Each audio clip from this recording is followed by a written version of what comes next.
Well, howdy. Thank you.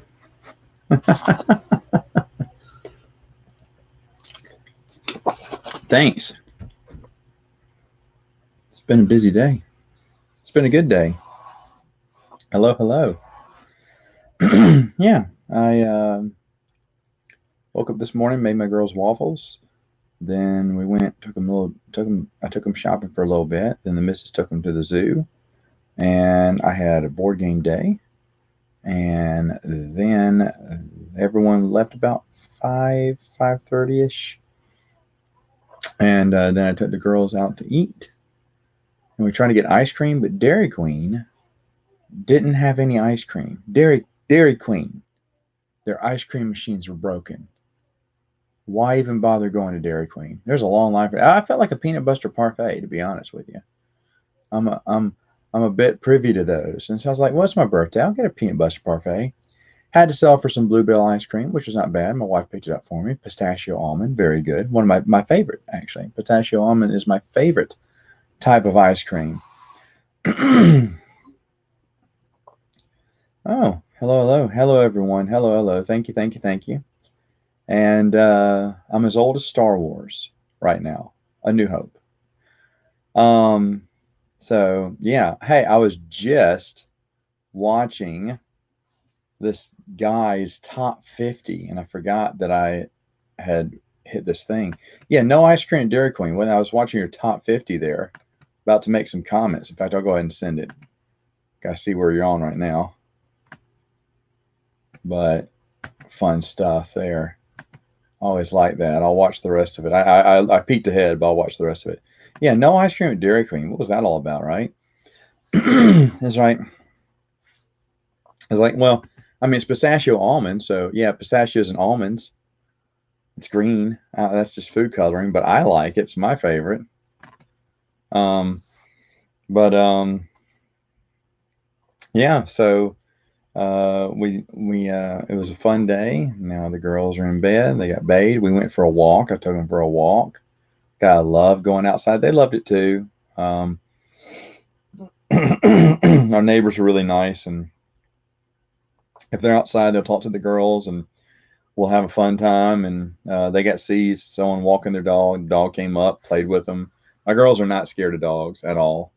They want to pet a dog. They're not scared of animals.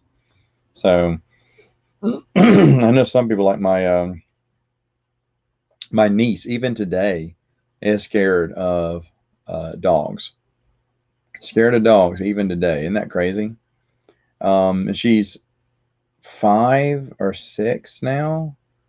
Just freaks out. Cats too. Cats. Oh, freaks out because of cats too. Doesn't like animals at all. So some kids like them, some kids don't. But my kids absolutely love doggies. They said doggy, doggy, doggy, and they wanted to pet the doggy, and the dog came up, sniffing them, and they're like, oh, just so happy. So it was a good day. It was a good day. Girls had a good day. Went to Five Guys.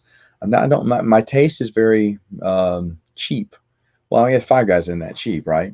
But it's not something when I want to go out.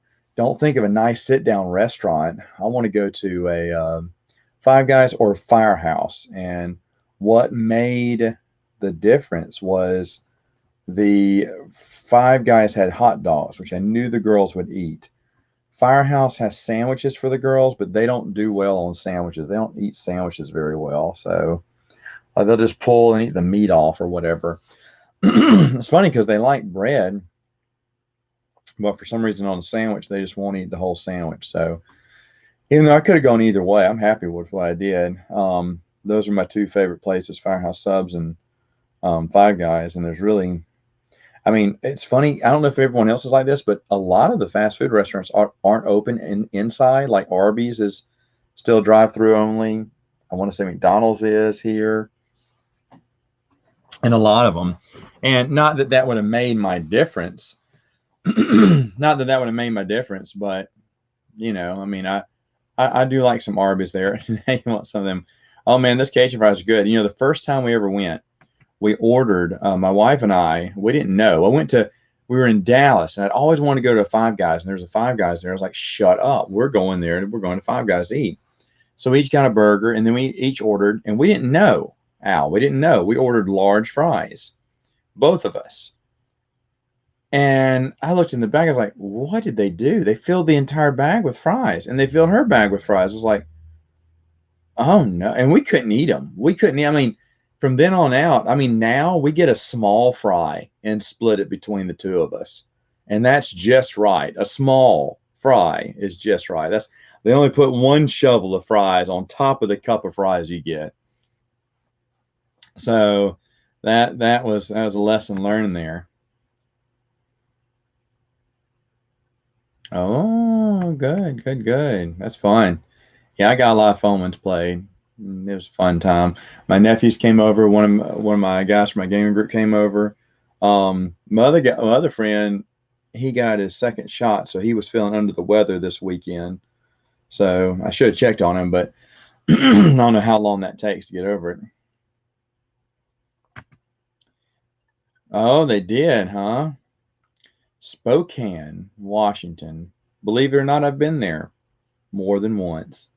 My brother went to school. There's a big fly in here.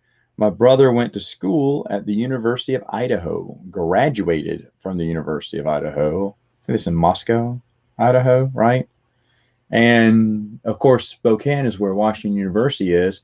And I always, whenever I visited or whenever my brothers came back, I'd get them to get me some Cougar Gold.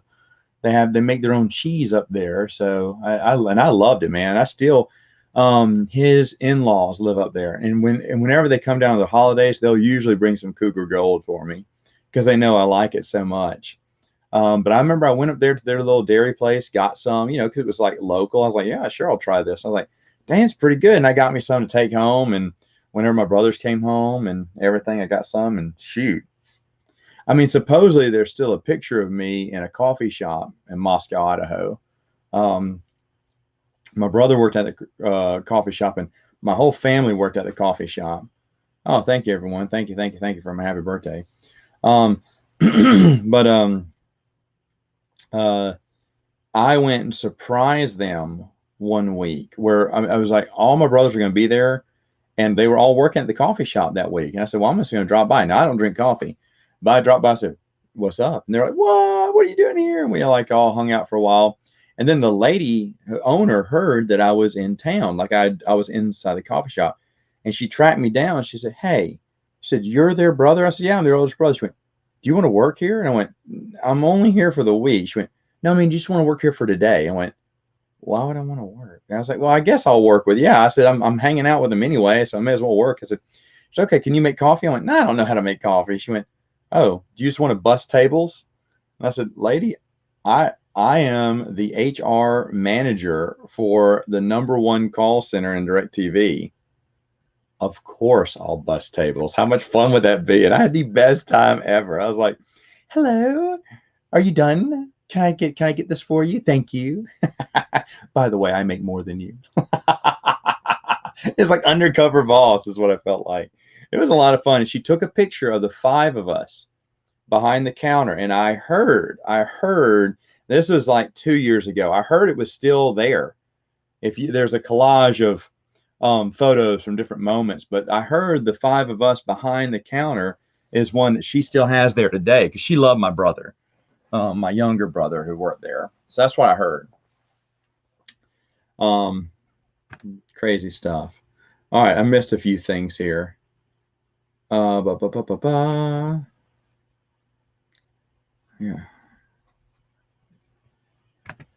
Shoot, medium. I couldn't finish a medium fry. I can't even finish a small fry, to be honest.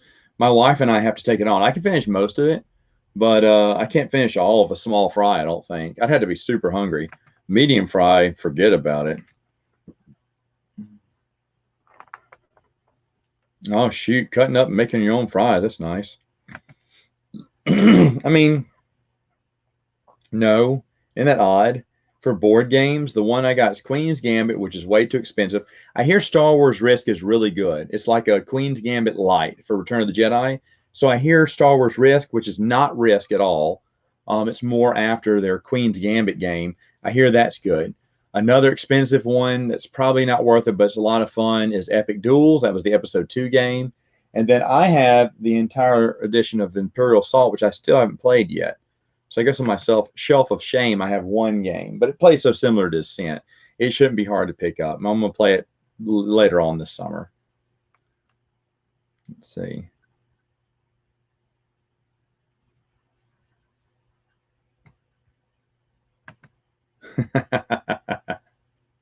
Yeah, plus 10.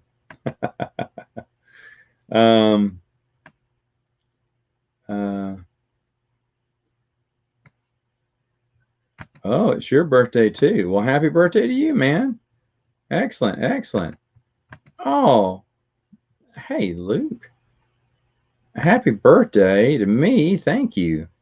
Thank you, sir. I appreciate it. I need to get with you. We're gonna in fact, there you go. I need to get with you because we're gonna be doing a more civilized age together. Thank you, thank you, thank you.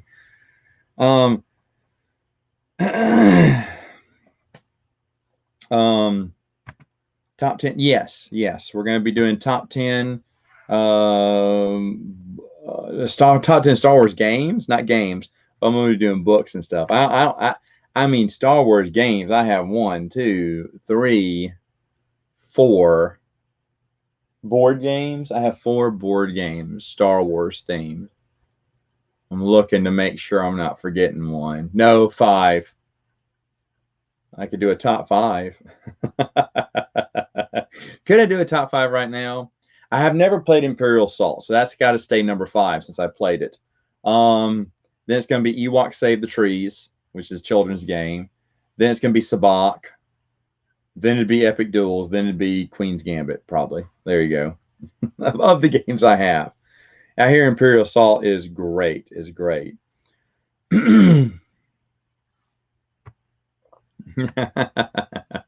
Thank you. Thank you. Yeah. Scoundrels Cantina will be with us. I believe I'll send you an email, but we're going to record it Wednesday night at 9 Central Standard Time. I'll send you something to make sure about that. But yeah, it's going to be about the. We're going to be talking about. I'll go ahead and just say the topic for everyone. We're going to be talking about the impact of Heart of the Jedi. As you know, Heart of the Jedi got that self-published release that was all the rage early this month, late April, early May, and I just thought that'd be just a fun topic to talk about. And we're gonna have. I know Ryan can make it. Scoundrels Cantina usually is there to make it. And then what else? Yes, educate Matt about games. Yes, those are the guys that do it. Hey, their Stormtrooper X video, excellent. You definitely need to check that out. I love when you highlight these random unknown. See, I read the Star Wars Gamer growing up, so I just thought it was great. I was like, look at that, someone's doing a video for him. I think this is so cool. So yeah. But that was just a great video, and everyone needs to go check out that one. I really enjoyed that, and I like when people highlight little things that no one. I mean, that's all Stormtrooper X was. There was just a character for a gaming thing, but it's an interesting character. He's got a lot of potential they came up with, and I loved it. I'd love to have Chris. Chris stays. Oh, shut up. That's funny. I'd love to have Chris come on, but he stays pretty busy. I did let him know, and Chris is always invited. He is always invited to come. I don't know if he can because he keeps a very busy schedule, but I'd love to have Chris on. And I can't say it now because they're checking their schedule, but we're going to have another, hopefully, we're in talks right now. Hopefully going to have another surprise guest coming on. So it'll be fun, especially if my surprise guest can make it. We have to look at a schedule there. How'd you compare the 3 Star Wars RPG? Oh, Weston Games is the best. Fantasy Flight is second. Wizard of the Coast is third. Uh, just to let you know, I mean, I've never played the role playing games. I'm just talking about content wise. That's the way I've enjoyed. Fantasy Flight did a lot of good stuff, but no one beats Westing Games. Now, here as gameplay goes, I have one friend. He hasn't played Fantasy Flight. He might have. I don't know. I know he's played Wizards of the Coast in Westing Games, but I don't know. He may have played Fantasy Flight too. But I remember he told me that he likes Wizards of the Coast, but Westing Games is the best. But he didn't. A lot of people hated Wizards of the Coast. They hated them. But he said it wasn't that bad. He said it wasn't Westing Games, but that they still had fun playing. And I can't remember what he said about Fantasy Flight, if he's played it. I'm sure he has. I just can't remember. That's right, number 9. Don't you forget it. Don't you forget it. Oh, you know what? I'm not reading anything at the moment, surprisingly enough. I'm not reading much. I probably, it's like, what do I want to do next? And I'm thinking, see, the Doom book, the next Doom book comes out end of the year, but that's book 2 or 3. I won't read it till the trilogy's done. And I've reread just about everything I want to. So I'm taking a break because I did a lot of reading. I did a lot of reading when the pandemic came. That's all I did. Now I'm, of course, hanging out with the girls, going with playing some board games, playing a lot of board games, watching a few shows, not that many. Just kind of taking a break from reading right now. But eventually, I think the next thing, I'm pretty sure I'm going to go through all these books again. And this time I'm going to do it in chronological order. I'm going to read in chronological order. I don't suggest anyone do that the first time, but the second time, let's see how it works. So that's what I'm going to do next.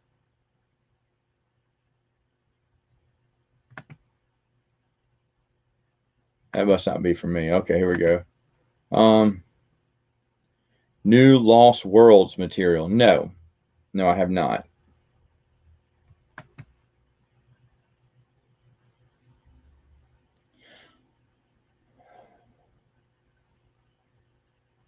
Not this time. I'm happy to tell you why when I email you.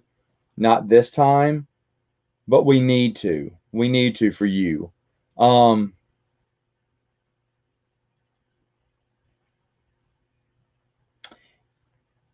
Let me think about that. Let me think about that because it is unfair to you. You come. Scoundrels Cantina is on a different. It's early for him, early in the morning for him, and him being there is a big. I mean, it's great to have you, but I know it's an inconvenience. So I do want to try to work around your time. Let me think what I can do. Maybe we can do something together later on, more around your time.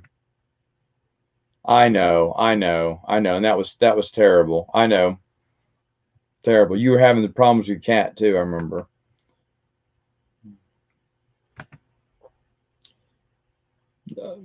But Luke, I'll email you and let you know. Launch a new Dawn of the Jedi game. Oh, cool, cool. Well, it's just that they had a lot of stories and they brought a lot to the era and they built it during the dark ages, during the dark times, the times when not many people were paying attention to Star Wars. They took some real thought and real consideration into that world and really built it up. In fact, George Lucas was a huge fan. In fact, for the Bantam era, anyone writing a Star Wars novel got a stack of Westing Games stuff, everything Westing Games had to offer, because he loved that and he wanted every author to get that. That was their supplemental stuff that they could look up and read. They got all this. This is now thousands of dollars worth of stuff. They probably just threw it away too. But back then it was, it was in print, so it wasn't that expensive. But they would get shipped all this Westing game material to do their thing with. So okay, so make it yeah, but that'd be cool. So 3. Oh, I'm sorry to hear that. I'm sorry to hear that, sir. Sorry to hear that. Hopefully it was peacefully. Hopefully it was peacefully. Sorry to hear that about your cat there. Okay, 6-hour difference. Yeah. let me see if I can work something out, maybe with us to do, because it really is. You're right. It is unfair to do that. Well, I mean, I say unfair to you, but I'll see if I can work something out so where we can do something maybe. Shoot, I mean, shoot, you and Todd would be available too then, so maybe the three of us could do something. Mm.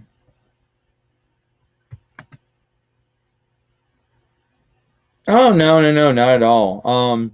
Remember, well, remember, uh, I used to do a lot of defending the EU, and people were very sad when that ended.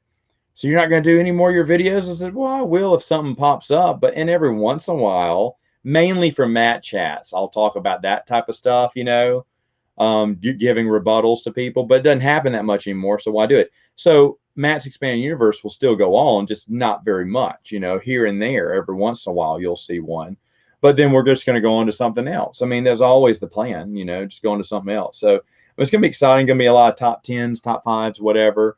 Because that's what everyone is asking for, and so that's definitely what I want to do first. And then I have a lot of great ideas going forward that I'd like to do. But for June and at least half of July, I'll get through all my top whatevers, top comics, children's books.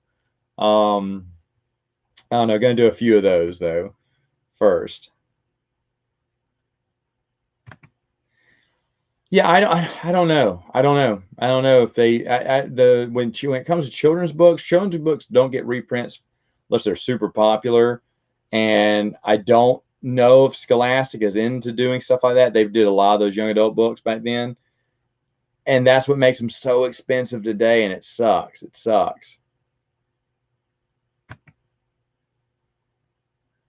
Right? 8 or 7 p.m. would be a 1 or 2. Yeah, definitely, definitely. Yeah, this time I wouldn't be able to, Luke, and I'll email you and let you know why. But I will. I do want to work something out for us. Maybe on a different time we'll do it. The girls go to bed at 8:30, but I'm thinking anyway. I'll talk to you. I'll talk to you in an email about it. I already did that. I already did that on my podcast. I did that on my podcast. Reviewed it for the podcast because no one wants to see it, so I put it on the podcast. I don't see me do a book by book review on video, I guess. I mean, yeah, there's the science fiction book club versions, but I hear Last of the Jedi in hardback is a very pretty penny on eBay. I have it, but oh goodness, no. I've read those books by Chris Claremont. They're awful. They're awful books. Oh, thank you.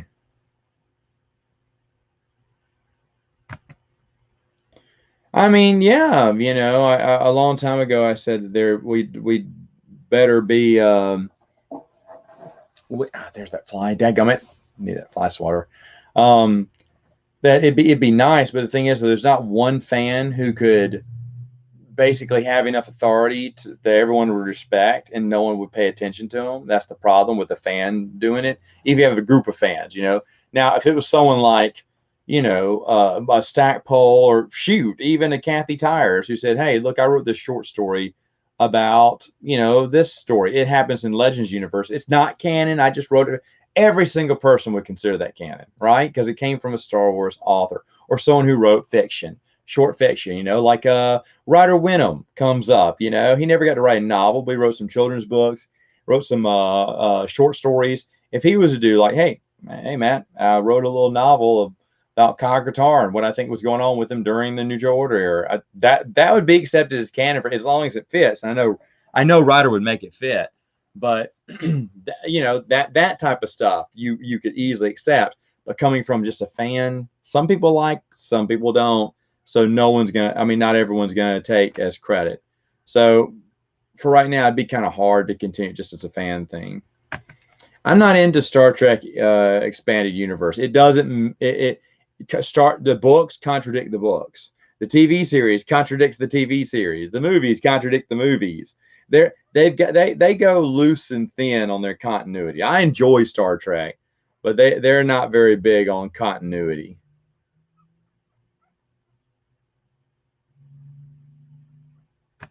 Yeah, I'd take your time through Bantam. I would take your time, enjoy Bantam. New Geo Order is going to be, I think it's going to be well worth it. But yeah.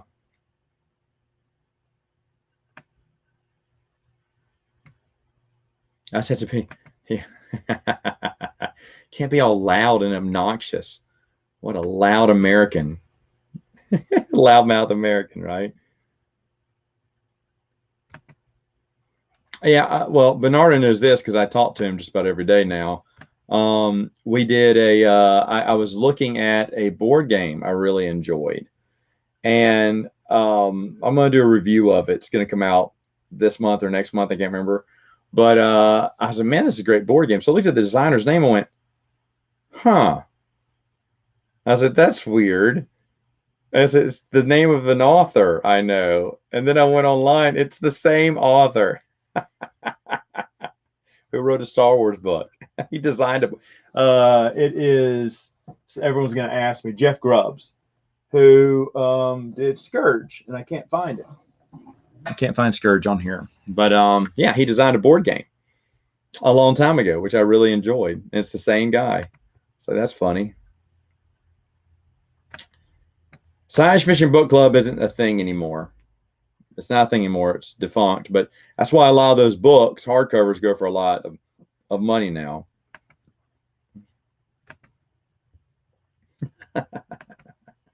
Ah.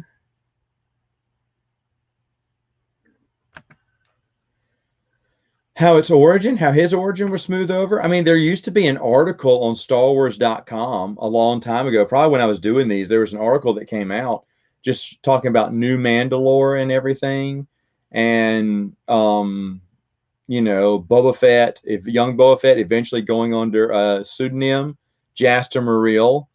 So they put it back. They made it fit into the after episode 2 came out. They went, uh-oh. And then they said, oh, okay, we got to fix on this. And it makes sense after all the problems he had as a young adult, everyone hunting him down because his last name Fett. He goes under a pseudonym for a little while, and then, or alias, not pseudonym, an alias under a short while, and then comes back out as Boba Fett when he's old enough, which, at Concord Dawn, he was very, dadgummit, stupid fly. He was very, he was like 17, 18, really, I think.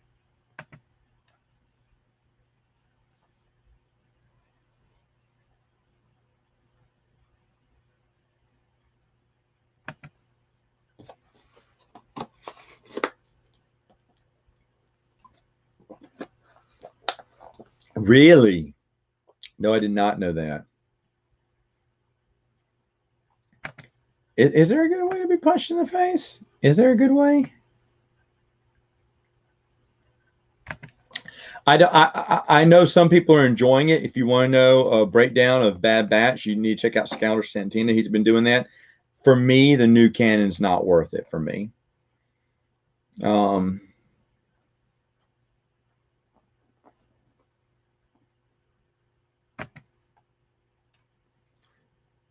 is purple in the Dark Crystal. What? Not sure I understand that question. Good night, sir. Good night. That's what I would hope for, Ethan. I would hope for that. I really would. I'd love to see that. And I think as fans, that's what we should be focusing on. Now, a lot of them, sadly, they were on old computers. This is before the digital world back in the 90s. There was no digital content. So a computer got thrown away when it got, and all the memory, the floppy disk, the zip drives, they got thrown away. And so that's what you're dealing with. There's not that much content out there to track down anymore. That's why it's kind of hard, unless the author did a good job saving it, which a lot of them didn't. Once the book got canceled or, they lost interest, it was gone.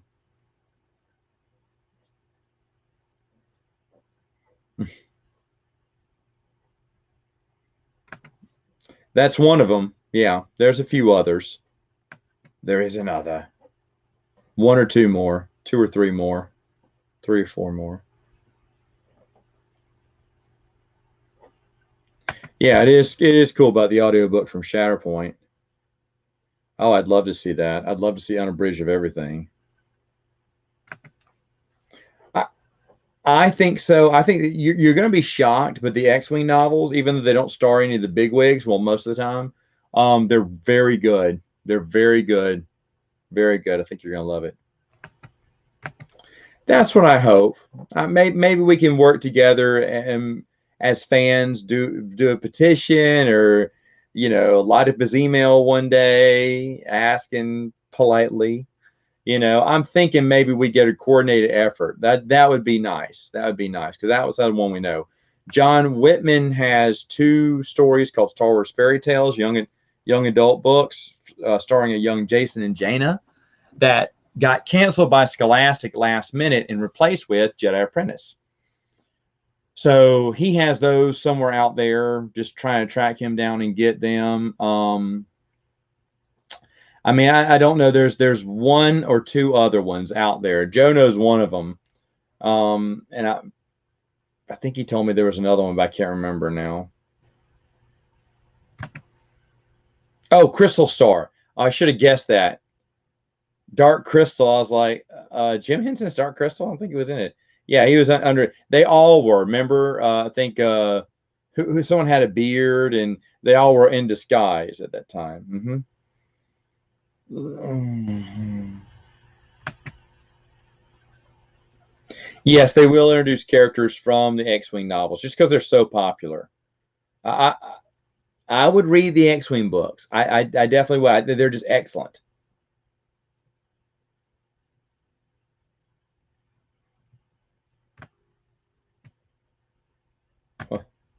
I don't know if he does. He's holding out on me. No, not anymore. I'm too old to get those. My present was a day of gaming. My wife took the girls to the zoo, so that was great. I enjoyed it. I loved it.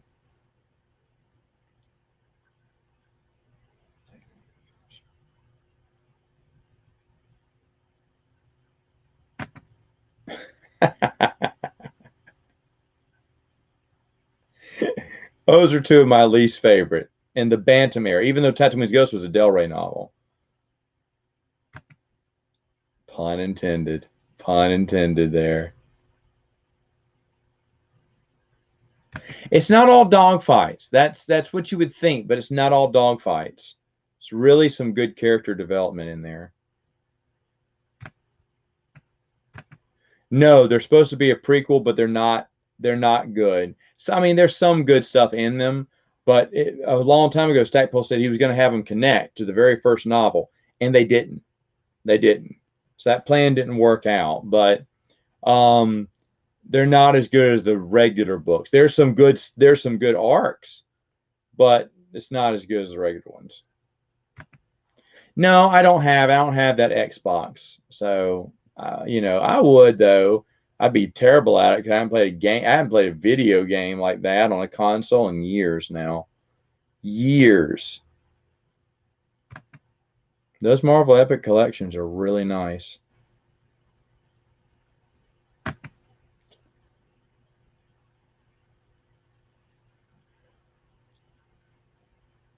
It was originally called Tales of the Jedi, and then there was a two-part series, the Rise of Freedom, the Freedom Nat Uprising, and then from there, I mean, if you watch my videos, I put it in order there. But the first one, I think it's just called Tales of the Jedi. They may have renamed it later. Tales of the Jedi is great, though. What a great series. Talk about things being wrong. Talk about things being, me being wrong on things. Tales of the Jedi was one of the things I said, that's not going to do. That's not going to, who cares about that? And I love that series. End up loving it.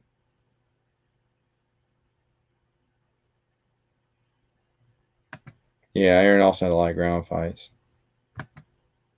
Yeah, quality dropping down the facts there. You get all the unabridged audiobooks.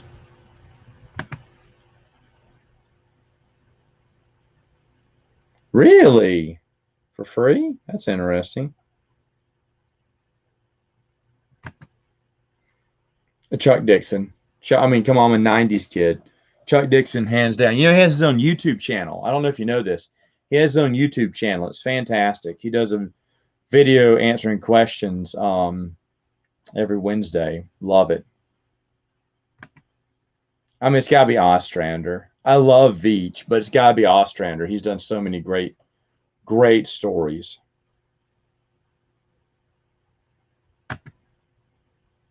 That's fair, but you can still say just watch the Avengers movie and you'll enjoy them. But that is true. That's a good analogy there. Here it is. Oh, you go all the way back. You're right, Quality. Golden Age of the Sith, Fall of the Sith Empire, Knights of the Old Republic, Dark Lord, Sith War, Sith. I thought he was talking about Tales of the Jedi. Yeah. Sorry. Yes, for free. Well, look out there. Look at this jerk.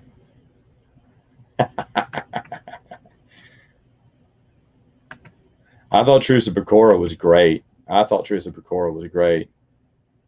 Or they should have made it with a board, but like a dungeon crawler. Made it with expansion. Yeah, they made it the. Yeah, I had to get it as a one big Kickstarter, and I had to do that for what game was the X-Men United one too that's coming out. So that's kind of fun. I decided it's Memorial Day, my birthday. I'd go ahead and put them all up there. I know I got the names of the expansions wrong, but I was trying to get it was such a busy week. My mom's birthday was yesterday. We decided to get her garden together, which didn't work out.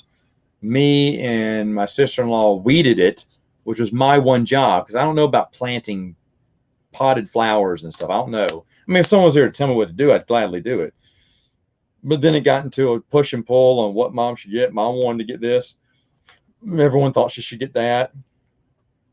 And so that's just how it ended. It ended with they ain't getting nothing. They ain't getting nothing but a weeded bed.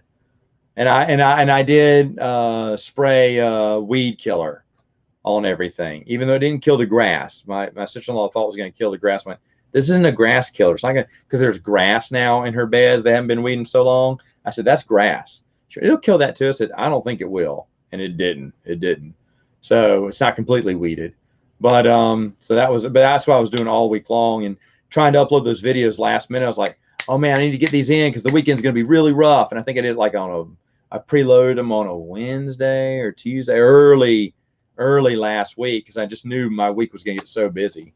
It's just been it has been an extremely busy month. So probably going to be even busier as the time goes by. Yeah, I really enjoyed Truce of Bakura. I like Kathy Tyers. I really do. Balance Point, a lot of people thought, oh, that's the weak one of the big ones.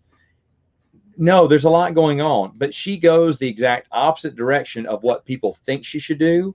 Like she could have totally played it safe on Truce of Bakura, and I've said this before, and said, nope, they're fighting the Empire again, another Imperial threat. And everyone would have been fine with that. But then looking back, we would have gone, oh, this story again? No, she went a different route. And I love how she thinks. That's someone I'd love to talk to, too.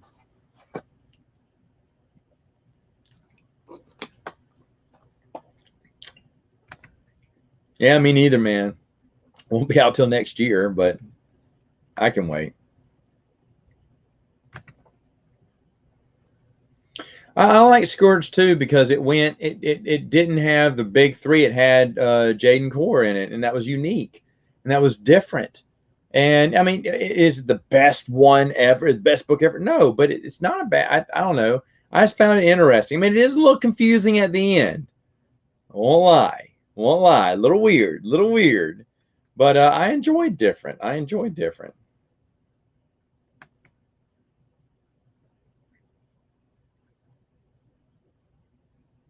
Oh man, I'm missing out some conversation here.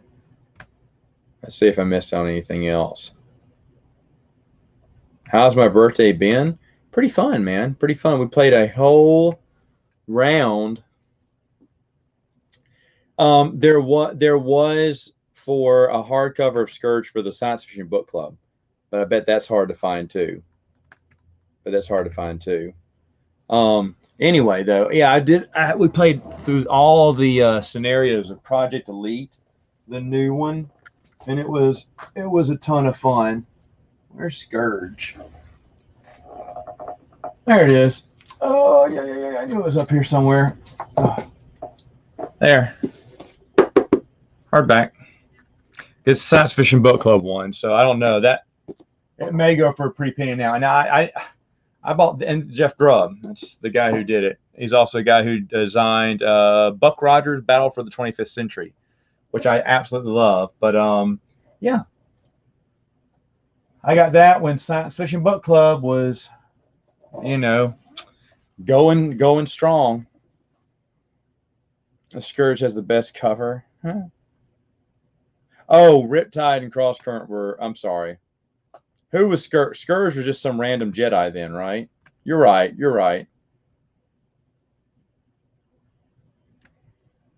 Yeah, it was hidden between two things. I think I'm blocking it too. There it is. There's the guy's name.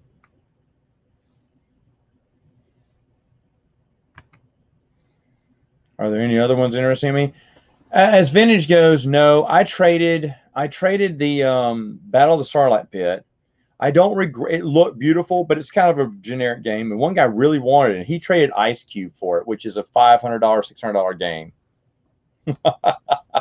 I know why he did though, because you got to be careful to play that game because the ice tray is very brittle, and that's the only reason the game has value. If you don't have an ice tray, yeah, obviously you can't play the game. So, but the ice tray is a little brittle, so I need to find how to make a different mold for that thing. But I know they made reprints of the game. Luke and Bernardo slyly showed me that they'd made reprints of it in other fashions. But when he offered that trade, I was like, done.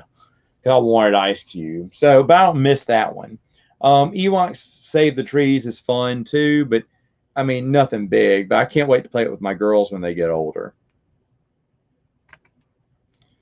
I mean, for me, it's got to be the Nightfall series. To be honest, Nightfall. I just really love that. But Robin Year One is good. His Nightwing run is really good. He did Star Wars too. He wrote General Grievous's, which I was really excited to see Chuck Dixon. I was like, shut up.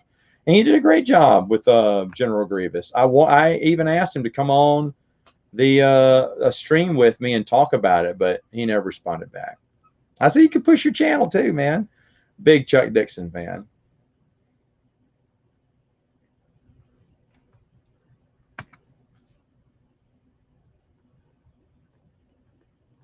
I mean, I just and to be honest, Al, that's what Deep Sixed it for me. I couldn't get over that. I agree. Characters' story was pretty strong, I think, in the very first book, but that relationship just like no, that reads like fan fiction. That's awful. Would never happen, and I just didn't like it. I didn't like it, and then I got attacked by Karen Travis and her people for saying I don't like it. Called a tally fan, hurt my feelings. They didn't hurt my feelings at all. But I said, I'm doubling down. I don't like it. So, but I'll reread them. Again. I'll even reread Ruins of Dantooine, which I hardly remember anything about it.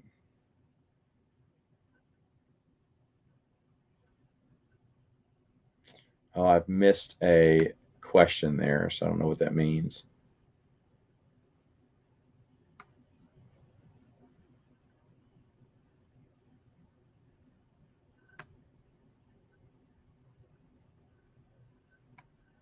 Ruins of Dantooine is so ugly. It is such an ugly cover. Strongest Luke villains? Holy cow. Let's see who you have here. I mean, Abeloth has to be the strongest, right? I don't know. That's fun, though. Oh, man, I hate Choices of One. That's an odd-looking cover. That's one of the worst covers.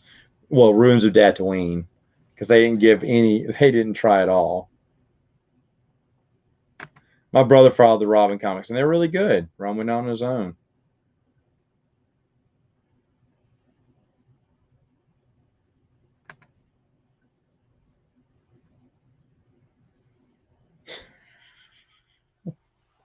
Dylan, master of the understatement. Dylan was invited to come over to my house today. He didn't want to come over. Something about being 3,000 miles away. I don't know. It's a silly excuse. He thinks that would work. Oh boy.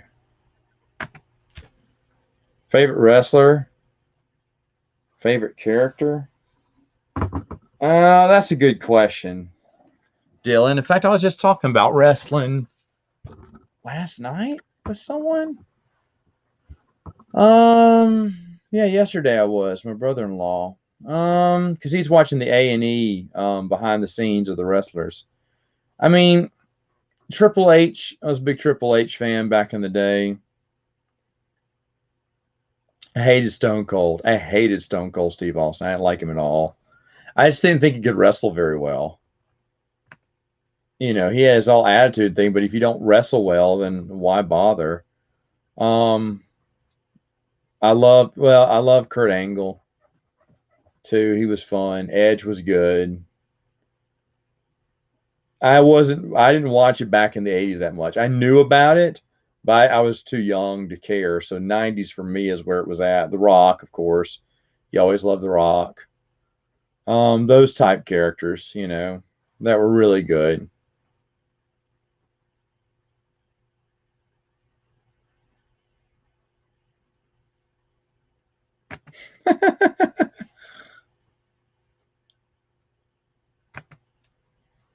You know what? I believe I said this before. It's been a while since I've answered orange. Looked like a flaming sword. Plus, I don't know of anyone who has an orange lightsaber.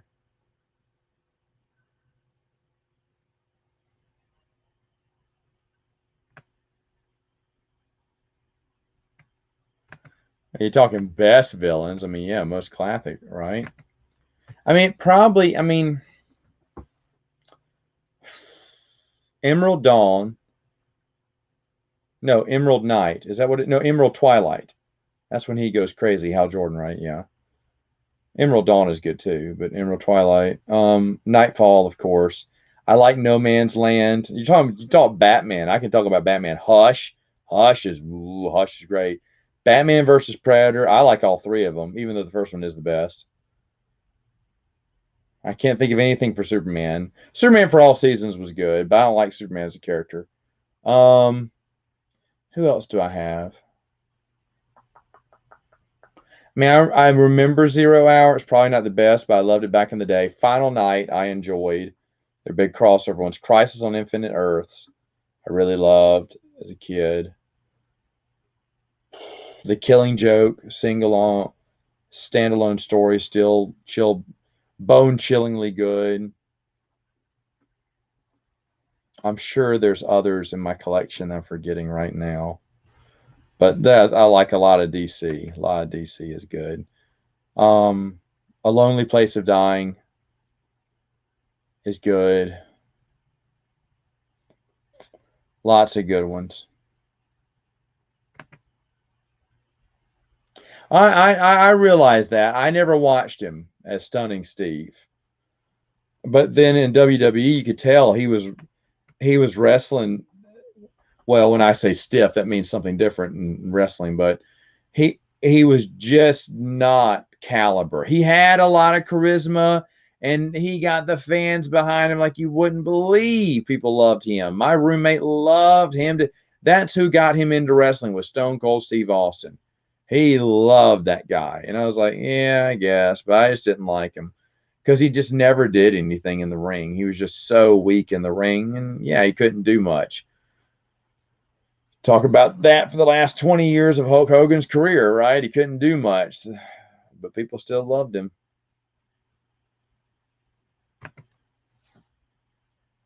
Yeah, thanks, man. Louisianian. You South Louisiana? Are you Cajun? Are you North Louisiana? Are you near me? Um, sure. Yeah. Yeah, why not? Did a review on it, actually.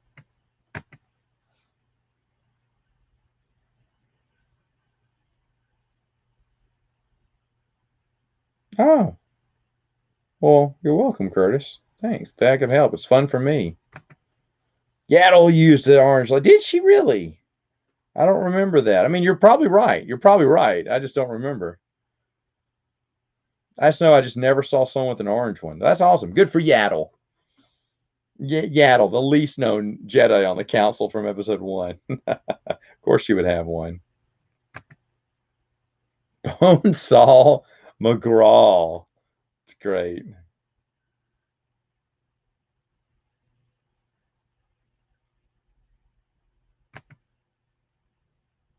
Oh, okay. Interesting. Gazal novel there.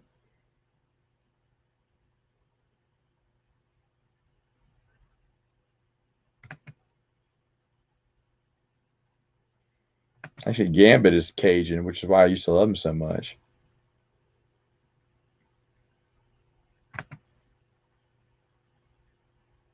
Really? It's like, I didn't know that. I'll have to check that out. Fast and Furious, like, I'll watch F9 when it comes out to rent or on streaming. I'll watch it, but those are fun. Those are one and done stupid fun. I'll never go to the theater to see that, but it's one and done stupid fun. I hear he's a really nice guy, like down to earth and everything.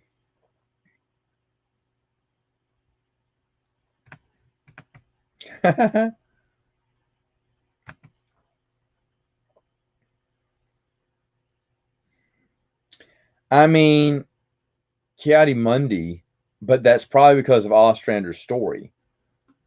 I mean, that's not even fair. If it's not fair, let me know, but I guess him. I thought Labaka had a. I thought he was told we had a bronze colored, like a brown, maybe a brownish orange. That's what I was told, at least. Yeah, super humble. Oh, look at this guy. Thank you, Ryan. Ryan did a video on the Darth Bane trilogy. You need to check out. It's good to see it. I enjoyed seeing it up there. Thought it was really good. I always love to see people's love and passion for the EU. It's always good. Thank you, Ryan. No, thanks, Sam. Wow, you like Shatter? I didn't like Shatterpoint. I did not like it, but I'll be honest. Even the stuff that I did not like, I am excited to reread. I am excited to reread it. Just because. Thanks, Ryan. If you want to jump on, you can. But yeah, I'm excited to reread the stuff. I'll even reread I Jedi. Yes, even though I don't think I'll like that. Oh, you have Marvel Unlimited? Well, a lot of people can give you some. Yeah, there's a lot of stuff. I don't know. Let the people in the chat answer that one. But they have a bunch of the. Well, I guess they would have all the Dark Horse reprints, right? Because they own the rights to Star Wars. His was bronze. That's what I thought. Which I mean is a brown orange color, I guess you could say. But it wasn't. But I liked that idea. I thought it was more earthy or whatever. And at that point I'd never heard of a bronze lightsaber before, so I thought it was good.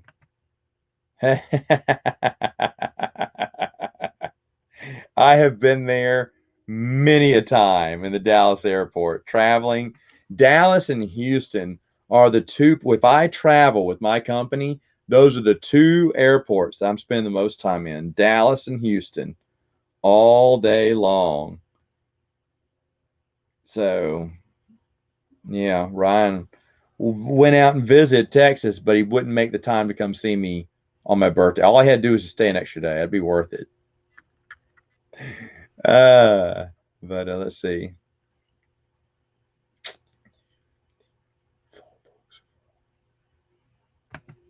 It's 19 full books of excellence, sir. That's what it is.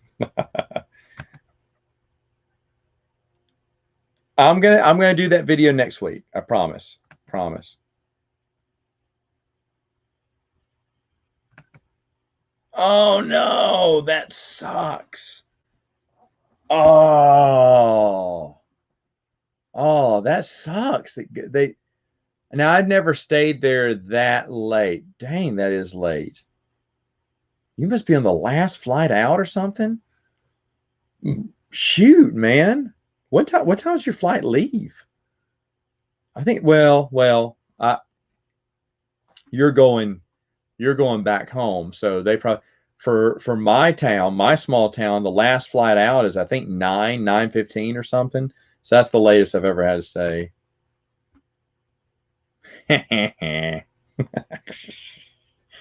I would have picked you up, Dylan. You know I would have, and taken you back with me. The only thing is you were on your own getting back. And thanks for not coming over to see me today, Dylan. I appreciate that. Could have bought a ticket and just showed up at my door like the end of some Hallmark movie. You came. Dude, I got Doritos, we got pizza, I got 3 meat treat and the meat lovers and the ultimate Supreme. I love Supreme, but not many people do. So I got Supreme for me and one other person, then everyone else ate the meat. And we got the pizza bread, which I think is all gone. You get cheesy bread, it always goes. I don't blame them, it's good. And then I had chips. I had a big old bag of Doritos, but no one wanted Doritos. And then it's weird. Okay, so I love Funyuns. I did love Funyuns, but Walmart has a off-brand Funyun. I can't remember what it's called right now. It is better than Funyuns. My mom buys it, and I remember I was at her house eating them. I was like, "What are these? These aren't Funyuns, are they? Should know." She said they're the Walmart brand. I went, "They taste better than Funyuns." She's like, "I know." And so they're hard to get at our Walmart. I mean, because they're only $1. And so I guess people just buy them out. And I will too. So I bought a couple of bags and all of them are gone but one. I hid one so I could eat it later. But I mean, when I have that knockoff brand Funyuns, everyone eats them. Everyone, they're good. You can't stop eating them. They have more onion powder or something on them, but they are really good. Don't pass up the Great Value stuff. I will always eat Great Value ravioli over Chef Boyardee. I can't stand Chef Boyardee. Great Value ravioli is the best.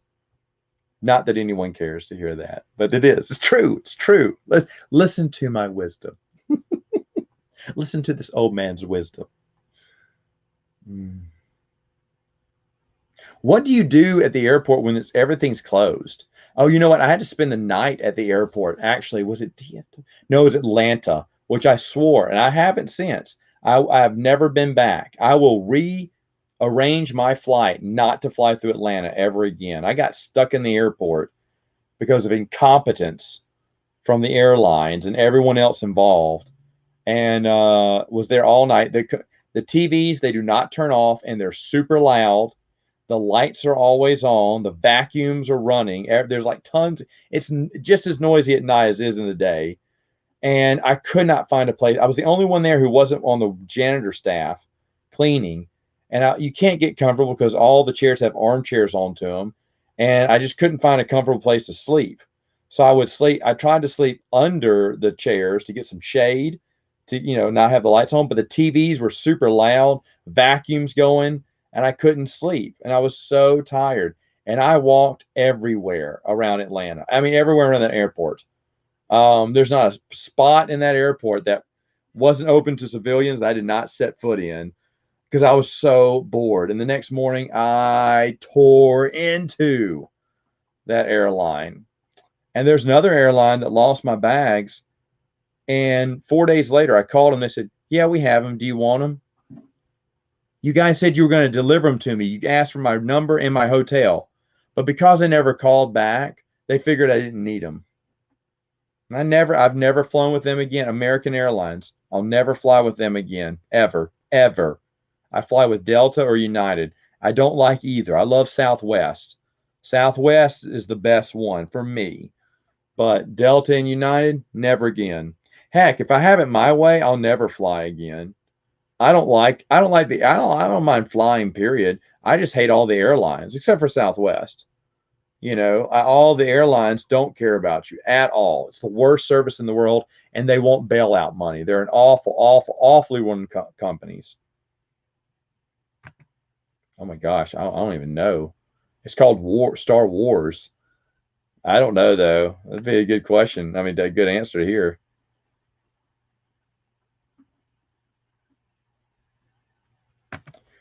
11:30. Jeez. No way, man. Couldn't do that.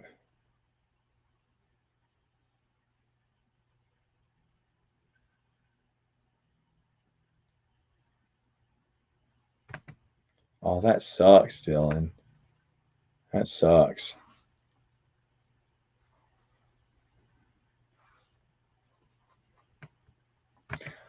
Ethan, I'm gonna do a video on that too.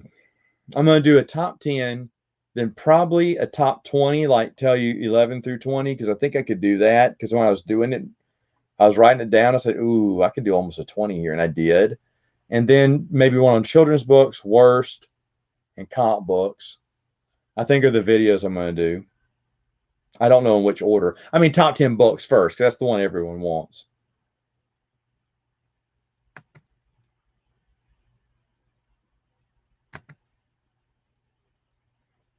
I mean, now you're just asking me to brag, right?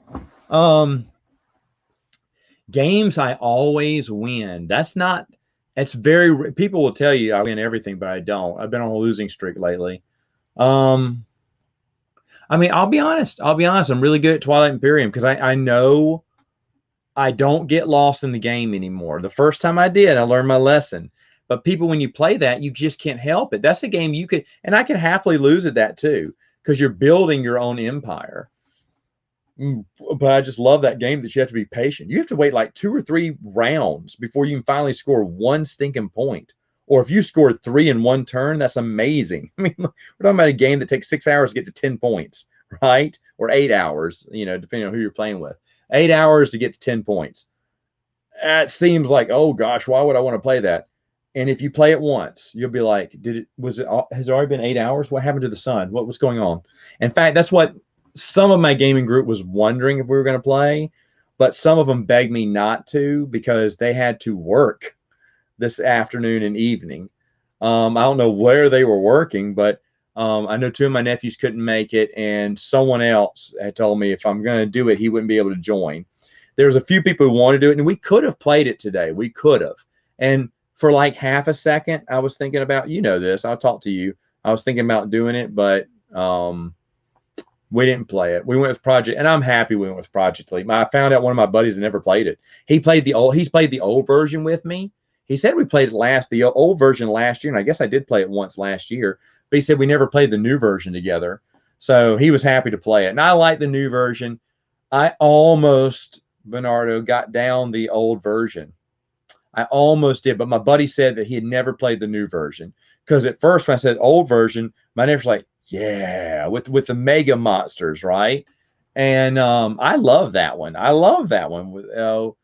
But we decided to do the old one, with the newer one, which is fun, but we'll have to talk about later. There's some missed opportunities in the new version, like the towers, completely pointless. I eliminated all the rules for it. I said, hey, all you have to do is just move on to the tower. You don't have to put down the 2 wrenches. Get up on the tower, you get a +1 range, +1 die when firing. One person got on, fired twice, and then hopped back down. No one else used the towers. No one else used it. The towers are a great idea. They're just completely pointless. I mean, it's got to be something super powerful. Like I'm thinking maybe give them unlimited range. That when you're on the tower, you can look over rows. Walls don't block you when you're on the tower. And even doing all that, one person got on there, literally shot twice, and then got back down because there's too much going on. You don't have time to sit up on a tower. And everyone else just ignored them. They thought they were cool, but they ignored them. So no one goes up on them. So I have to make it something like you get unlimited range and +1 die. Maybe that. And you don't have to do the recommendations to get up there. Because I like the idea, but even I'll be honest, I had no intention of getting up there. The towers just aren't worth it. And it's sad because it's a really good idea. And what was the other one that's a missed opportunity for them? Oh, I think we talked about this. Death Man's Valley, the big weapons, they're not worth getting because they only fire in a straight line, or they're only one-shot thing. And if you miss, or someone moves the alien, or the alien moves, then you wasted your setup on it. And I mean, all those great weapons, and they're one and done, and they're not very good. That's missed up. We didn't even play with them. No one bothered getting them. Nobody bothered getting those weapons when we fought Death Maul today. We fought him last, and everyone's going, "Oh, he's easy." And I think two members got killed, and we were on our last level. I mean, we beat him at the very end, but he was rough. He's rough. It shut him up about Death Maul, but it was fun. Oh, okay, man. Hope you feel better. Hope you feel better.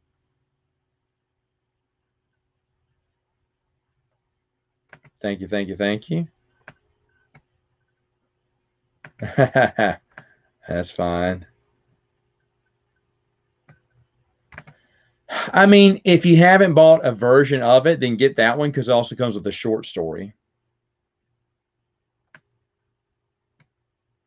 Hey, I love it.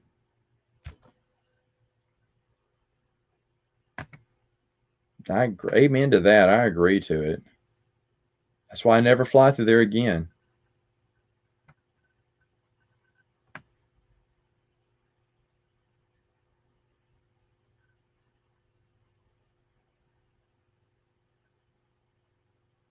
Oh gosh, I've been missing a lot of the conversation. I don't know if I could rank them all. I don't know if I could rank them all. That'd be a little too much. Because when it gets to the middle, it really doesn't matter to me what's the worst and what are the best. Those are the great ones. The middle ones, you could argue all day, and I'm not gonna. Even if I rank them all, anything outside of 20 and then not in my bottom 10 would be up for grabs. Like like a lot of them were kind of even. Well, Matt, I think this one's a much better book. Okay, I guess so. I don't. The middle, I don't really care about, so I'm not going to do that one. Yeah, we hope Ryan gets home okay. Watch him get rerouted to my neck of the woods. That'd be great. And impossible, but that'd be great.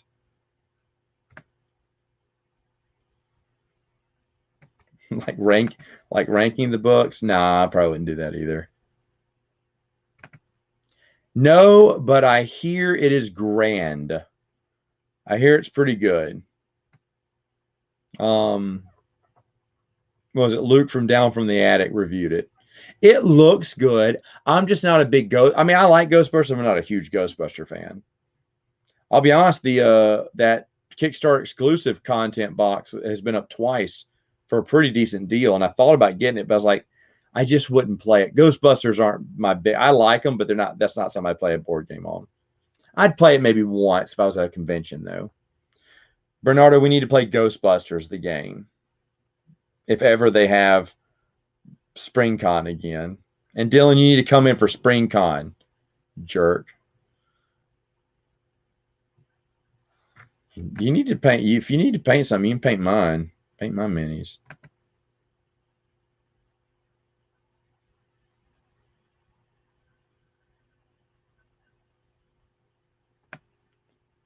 How did the Emperor find Luke's saber? He didn't. He didn't. Wait, is this spoilers? Am I supposed to be giving spoilers there?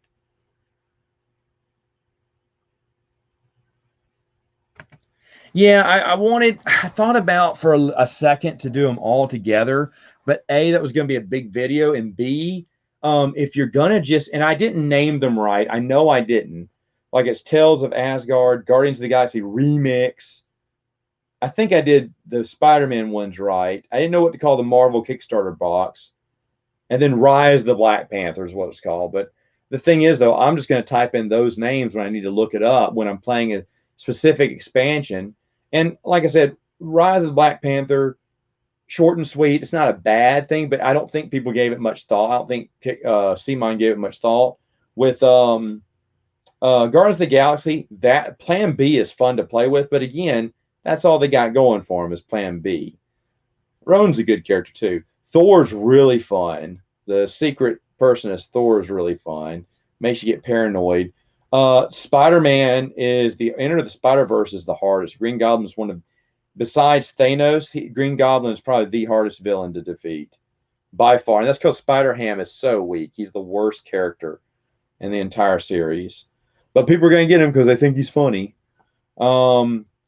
The Kickstarter stuff box is really fun. Lots of fun, different characters. I don't get the comment that people say, "Oh, they're all the same." I say, "Really?" They don't. None of the characters feel the same to me, in my opinion. They did a great job, and that Kickstarter box shows you how different these superheroes can be. It was really impressive. And then, of course, the Infinity Gauntlet. I don't mind that the gauntlet's cheap plastic. That doesn't bother me. It's just there to be a placeholder. That one's super fun. That one's super fun. I mean, the base game is super fun too. So, and Sinister Six, when you're playing all six, that's just crazy nuts. I know that was Tom's favorite on Dice Tower. But what would be my favorite? Maybe it is Infinity Gauntlet. I don't know. Favorite expansion. I think I said that on the reviews, though, what mine was. But I do enjoy the game. It's very fun. It's going to come to the beach with me. Coming to the beach with me.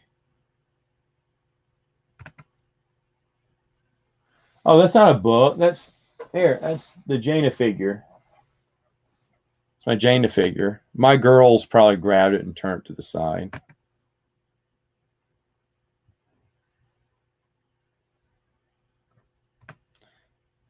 That's an interesting idea. Actually, that's a good idea for an article. These are good ideas for articles, Dylan. Remind me, because I've slacked off the last 2 weeks. And I never filled out our slate for June. I think I'm like a week and a half short of articles. I put one in there recently that I was talking to Chris about. Books that you wouldn't skip in a reread. You write something like that. I'd like to hear what your thoughts are on it.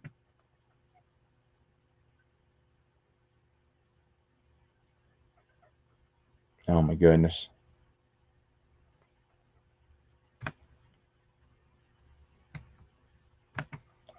Hey, thanks, Spencer. Thank you. How's being a new daddy? How's that going along, dude? It's been a while since I talked to you, man. Yeah, Marvel United is a lot of fun. I think you can late pledge to X-Men United, and if you like it all, it's going to cost you a lot of money, but you can get everything. You can get all the old Kickstarter pledges too. You can get that entire game right now at late pledging to their Marvel United. Now, you have to buy the base box for Marvel United, but to be honest, you may want to buy a lot of Marvel United expansions too, but that's going to cost you a paycheck because it's going to be a pretty penny to get everything together. But I love the game. My gaming group likes it. My wife thought it was okay. She plays it a little bit with me.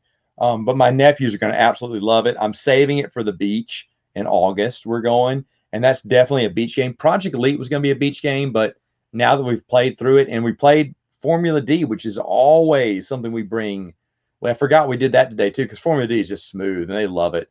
But that's a game we've always brought to the beach. It is not coming to the beach this year. Marvel United is coming to the beach, and maybe I'm thinking either Twilight Imperium, which I'd love absolutely to play like every night, some Twilight Imperium. That'd be great. Or it may be Imperial Assault, since we've always had a dungeon crawl in there. So that may be a one. It's going to happen. Who knows?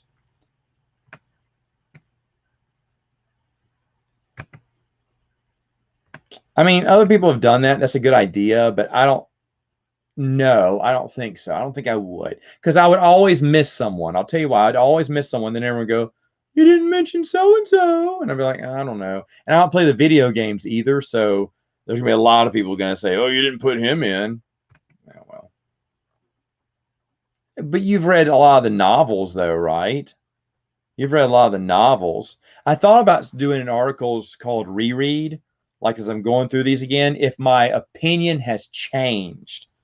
Like if I love something that I hated now, or I hated something that I used to love. Be interesting. For me, MedStar is the best Clone Wars era story by far. I love MedStar. That's really the only book in the Clone Wars I thought was solid. I love MedStar.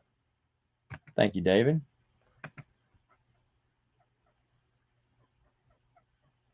I wouldn't miss Revan, but Valkyrian, yeah. Valkyrian. I don't know how you spell his name, but yeah, I definitely miss him. So I'm not the guy for that. Yeah, and it could. It definitely could.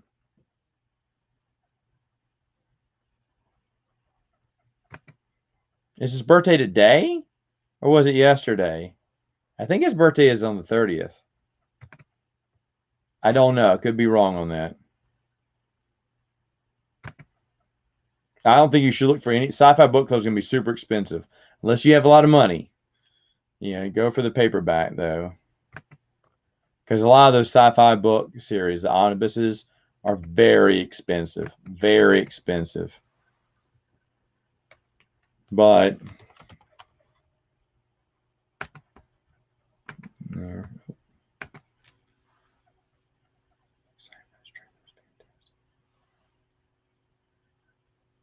oh boy, especially reading all these. Are you gonna do?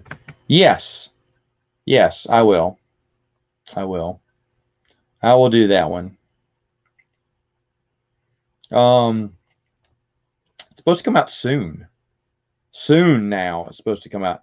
In fact, let's see if he's put an update because I haven't checked the website in about a week, and we don't have an update.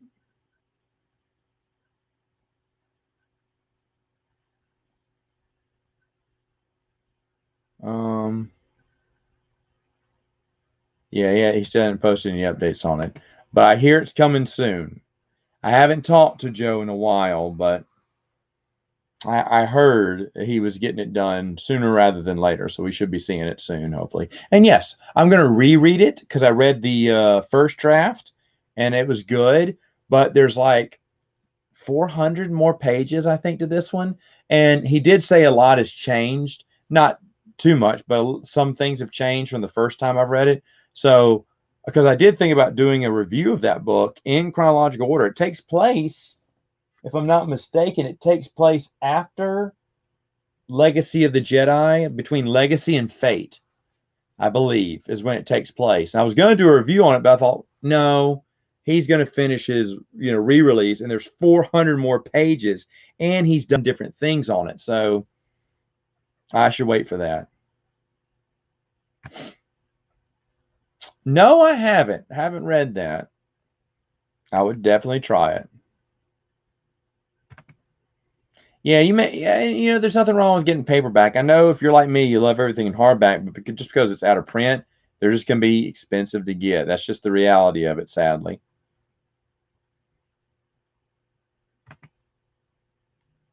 There you go. Dale and man, number crunching all month of May. Got to check it out. I'll do my I think I may stop doing my monthly updates after this month. I think I'm going to stop. Just because this one is already going to have an error. I think I'm doing my live since I'm going to be recording More Civilization on Wednesday. I think I'm doing my live Q&A on Thursday, my official live Q&A on Thursday. I think I'm going to stop doing a monthly update, just because. No, I did a review of one last week. I have another one coming up this week on Friday, and then I have another one coming up maybe next month. I just don't get as many of them, but yeah, still love. And there's a short list of vintage board games I'm still looking for. Woo! Look at that, number 9. Wow. I'll be honest, this is a good one. I don't think it would be in my top 10, I don't think it would be, but it may make the top 20. It's a great series. I mean, it's a great book, duology. I agree with you. Number 9. Wow. No, I'd really love it though. I can see that.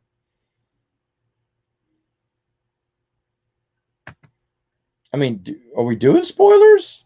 Again, I have to ask, are we doing spoilers? The youngest one. Can I say that?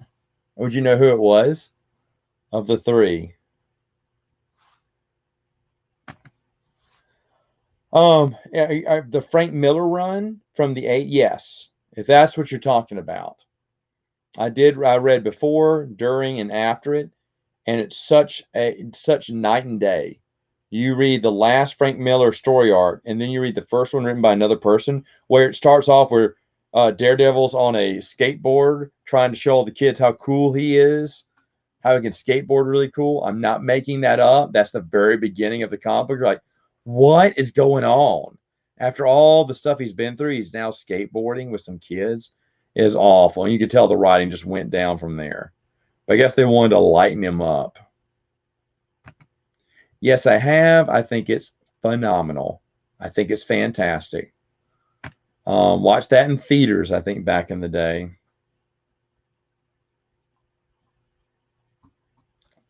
Um,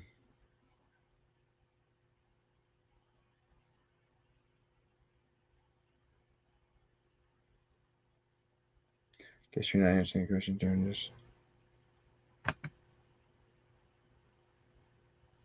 Robin 3. Oh, Tim Drake fan? Bendis did a good run. Bendis did a good one. Brubaker. Which one did he do? I don't think if he's newer, then I haven't read his. Bendis I've read, and everyone loves Bendis's run, and Miller's run is unbelievably good. Oh, it's great. I remember watching it. Just, and you know what? Sub-Zero is super good. The second movie they did, very good. The third one that went straight to video, something of the Batwomen, Return of the Batwomen. Ugh, it just plays. It's not bad. It just plays like one very long episode. It just wasn't that good. And then they're still doing them, like the Harley Quinn Batman animated movie that came out. That was in the DC AU, and it was pretty good. It was pretty good too. I have them all. I collect the AU.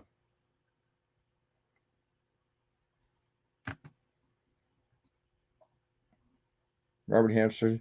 Yeah, yeah. I've read a few. Bruce, absolutely. My buddy from Prince of the Universe podcast, he loves the Robert E. Howard Conan stories. Those are some of his favorite stories of all time. I'm not making it up. He loves Conan. He tried to get me into it. I am not a Conan fan. I read him as like, okay. It just didn't pull at me. But that's some of Bruce's favorite. That's some of his favorites. Ooh, probably the best one. I don't know, man. Return of the Joker was pretty good. Talking AU stuff.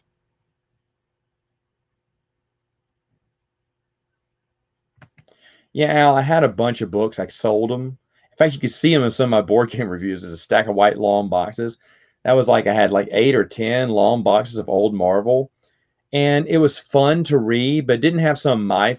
I bought the collection from someone a long time ago for super cheap, like $50, and turned around and sold it for 200, which is still cheaper than what it should have gone for 400. But it was to my buddy, and I gave him a deal on it. But it had Daredevil, but it didn't have. I wanted Spider-Man, didn't have Spider-Man, didn't have X-Men, didn't have Captain America, which I wanted to. Had Thor, which was fun. It didn't have Fantastic Four, which I really would love. Well, it had a few other ones though. It was okay. It was okay. It was enjoyable. It was enjoyable, and I read through them, and I had a fun time reading those old comic books, old Marvel. I'm more of a DC guy.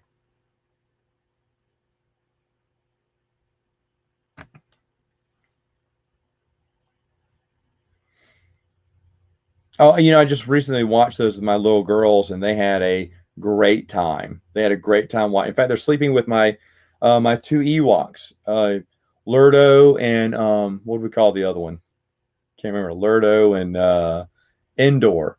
They have them. They have them in their cribs right now. They each have their own little Ewok. They took an Ewok, and they sit there and watch the Ewok movies with their Ewok, and they watch them most of the time. They weren't really bored. They were into it.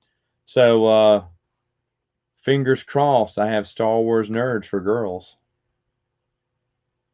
Yeah, it was, man. It was great. Spoilers. Spoilers. I don't know if anyone watches Lethal Lightning, but that video where he gets someone spoils Army of the Dead for him. It's funny, and he posted that video. It's hilarious. I mean, supposedly they take place after Return of the Jedi, but to me that doesn't make any sense. Oh no, it was after? Yeah, after Return of the Jedi? No. Is it before or after? Either way, I remember it doesn't make any sense. For me, I think it has to happen before Return of the Jedi because Low Gray is still there. Supposedly he got dethroned after Return of the Jedi. And no, did I say it had to be happen afterwards? No, it happens. I guess it happens before. I don't know. I think it's supposed to happen before, but it should happen after because the Ewoks want to eat them. They're putting them over spits and everything. But I guess because Logray was controlled by the dark side or whatever back then, he has a little force ability in him. He had kind of put that sway over the Ewoks. And so they were kind of losing their way a little bit, which is why they were trying to eat humans in that one when they weren't trying to eat them back then. I don't know. Watch it wherever you want to, but they're fun. I think they're fun to watch.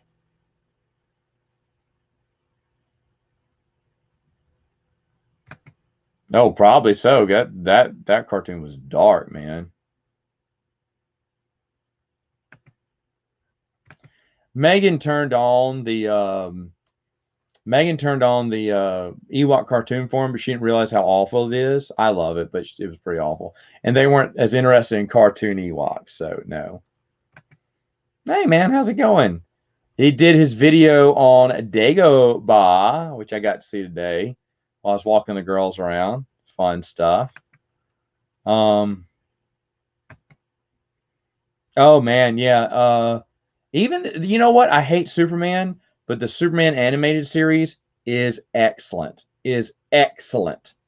Excellent. Superman versus Brainiac. Ooh, they swung and missed on their movie. But the Superman series, I was told it was great. I didn't want to watch it. In fact, that's what I only want to watch the Batman series. And this one says you got to watch Batman Beyond. So about 10 years ago, I watched Batman Beyond. Loved it, bought it, kept it. Return of the Joker, loved it. Maybe 11 years ago or 12 years ago, I watched it. It was right as me and my wife had just got married. And so then years later, a few years ago, my buddy kept pushing Superman on me. I was like, I don't want to see that. Well, then I finally did. It was 2 years ago, and it was great. He was right. It was great. It was last year, actually. And then I'd heard the same thing about Static Shock, which is also in that Disney animated universe. And I watched that. I didn't like Static Shock. I think the storytelling is so awful in that. So awful. And then there was the Zeta Project, which is the spinoff of Batman Beyond that I didn't know existed. And because I love Batman Beyond, I got that. I bought it on DVD. And it didn't end, of course. It only went 2 seasons. But that was a bad choice for a spinoff. And I mean, Batman Beyond is, the Bat Terry, whatever is in it for like 2 episodes, and those are probably the best ones, but it just never took off for me. I didn't really like it. And the movies have been up there. I mean, Justice League is great. I watched Justice League shortly after Batman Beyond. When I watched Batman Beyond, I watched Justice League Unlimited. I was like, that's awesome. And then when I broke through to watch Superman, that's what got me to watch Static Shock. And then I said, well, the only thing I'm missing right now is TV series goes Zeta Project. So let me watch that. It's not that good. I don't even know if that stuff's streamed. I know Static Shock is now. I don't think Zeta Project is. I don't think they ever would, but I would rather just have more new current stories in it. For me. Spoilers. Yeah, that's what I hear. That'll be fun. That'll be fun to rewatch. And I mean, shoot, I'd rewatch that and Ewoks. I would rewatch both of them. Love Teenage Mutant Ninja Turtles and Gummy Bears. Was never a He-Man fan, but the other two really enjoyed. Oh, you know what? I forgot to say, I meant to send you a picture. We were playing Project Elite all day, most of the day here today, sir. And usually when I get epic games on the table, I'll send him a picture, and I totally forgot to. I haven't been taking pictures of anything lately. Some boards aren't that pretty to take pictures of, but Project Elite, woo, we were hooking on it, man. But I miss you, dude. Miss you. Wish I was over there that way. I will be one day. I will be one day. Wonder Twin Powers will activate again. Some of my best times. I'll tell you my fun story. Okay, so this dude, him and a few of his other buddies, and I think it was Justin. Justin was going out to get drinks like Cokes or whatever, and he asked me, "Do I want anything?" I said, "Oh yeah, man, give me a bang," because we'd gone out to eat this great Mongolian restaurant, Mongolian barbecue or noodles or whatever. It was great. It's great. And so it was my first time there. Austin told me I had a great time, and we're laughing. I think it's right after work, I think, when we went or something like that. This is the first time I came over to your house. So then we talked for a while. We had a great, I don't even know what we talked about. We had a great time, laughing, everything. Went back to your place. Justin's like, okay, I want to pick up some drinks. Oh, give me a bang, an energy drink. Because I was like, yeah, I need, and if we're going to be here playing games all night, I need to get my game on. Need to have my bang energy drink. So he brought me one. I remember what it was. It was a blue raz too. And I was like, oh, cool. Yeah, I love this. I don't drink this one that much. So I got that one, drank it, and I look at the clock, and I thought it was 7 o'clock. Because seriously, I think, and you can correct me if I'm wrong, Austin. I think we went right after work. I think you met, or if you were not with, well, almost said where we were. If you were not with our company, then you met us right after work because it wasn't that late. We had an early dinner, and I still thought it was like 7 o'clock or something, or 8 even. And I look at the clock, and it's like midnight. And I was like, "Can I drink the whole?" I just guzzled the whole thing. I was like, "Oh no!" I think I left your house at 4 or 4:30. I can't remember. It was late. I went home. I tried to go to bed. I could not. And so I went into the gym at the hotel and started working out. And the security guard's like, he's walking by and like, is there someone in there at 4:30 in the morning? I'm like, running on the treadmill. It was so much fun. So much fun. Oh, I miss every single person over there.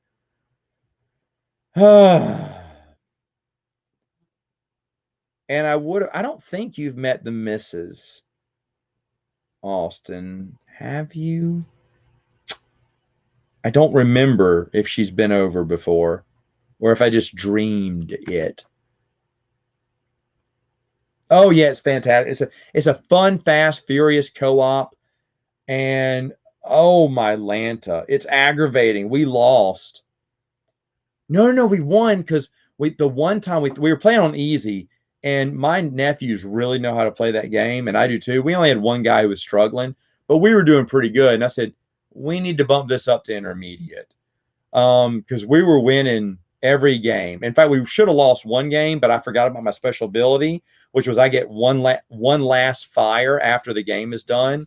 And so I pulled it and fired, and I shot the alien who was going to cross into our border. No one saw him. People kept moving him. It was one of those things. He just fell under the radar. But I shot him, killed him, and we won because we all had to make it back safely. But someone kept rolling. Someone kept moving that stupid alien, thinking, "Oh, he can't reach the base," and he did. But I shot him. It was great. It was a great game. It was a great game. I had an awesome time. I'll tell you, the first person that ever got to play Project Elite with, first person ever got to play was Dylan. No, you were playing with the table first. Dylan was but Dylan was at Gen Con with me and Jeremy from Stupid Chainsaw Productions.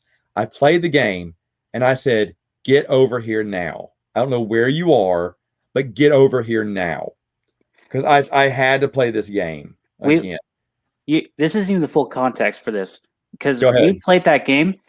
This was like he called us over like 5 minutes before the convention hall like closed down for the night. We were they were ushers going through and kicking people out as we were finishing the game. And Jeremy and I were just like, Matt, we got to go. They're going to kick us out. And you're just like, no, one more. And the people at the table were like, yeah, sure, we'll keep playing. Yeah, they did. And what they do, they turn off the lights right after we finished. They hit the lights. It's like, we're not joking, man. You got to go. But those people were really nice. And I was just dreaming about that game all night. I mean, Jeremy was dreaming about the game the moment we got into the car because he fell right to sleep at 8 o'clock is his bedtime. And I'm not kidding. Remember, he was the first one to crawl into bed and the last one to get up. Remember, like right outside the convention hall, there was like a shopping cart or something that we just commandeered so we could put Jeremy in while we moved him to the car. Do you remember that night? I remember that girl who was super nice to us, and she was getting games for us. I mean, she was super. I was like, the hot games were hard to get, and she said, "I'll look out for you." And she did. She got it for us. Said, "Here, let me have your card real quick." And so we checked it out and everything. And we were so thankful. She said, "Well, I want to show y'all a game I love called Galaxy Trucker." I was like, "Heard a lot about. Let's do it." It is. I'm not making this. It is straight up 8 o'clock. Okay, Dylan, am I making that up? It's straight. It's not even late. No. When she shows us the game. Okay, Jeremy is sitting right across from her. And he goes like this. As she starts explaining the game, he goes, and he stays like that. And she's like, and she paused. She went, is he asleep? I went, Jeremy, I was kicking him under the desk. Like, wake up, dude. He's like, man, I'm sorry, it's late. I was like, it is 8 o'clock. Because I remember saying that to him. I was like, it's 8 o'clock, dude. And she goes, oh, did you stay up late last night? I said, no, he went to bed at 8 o'clock last night. He's so tired. Small time. This couch is 15 years old. Oh, let me look at these. Yes, it's my birthday. Yay, yay, happy birthday to me. Birthday. Happy birthday, happy birthday. Happy birthday. What is this? Spider-Man 4. You know what? I never watched the 94 Spider-Man. I was too grown to watch that. I heard it was good, but didn't age well.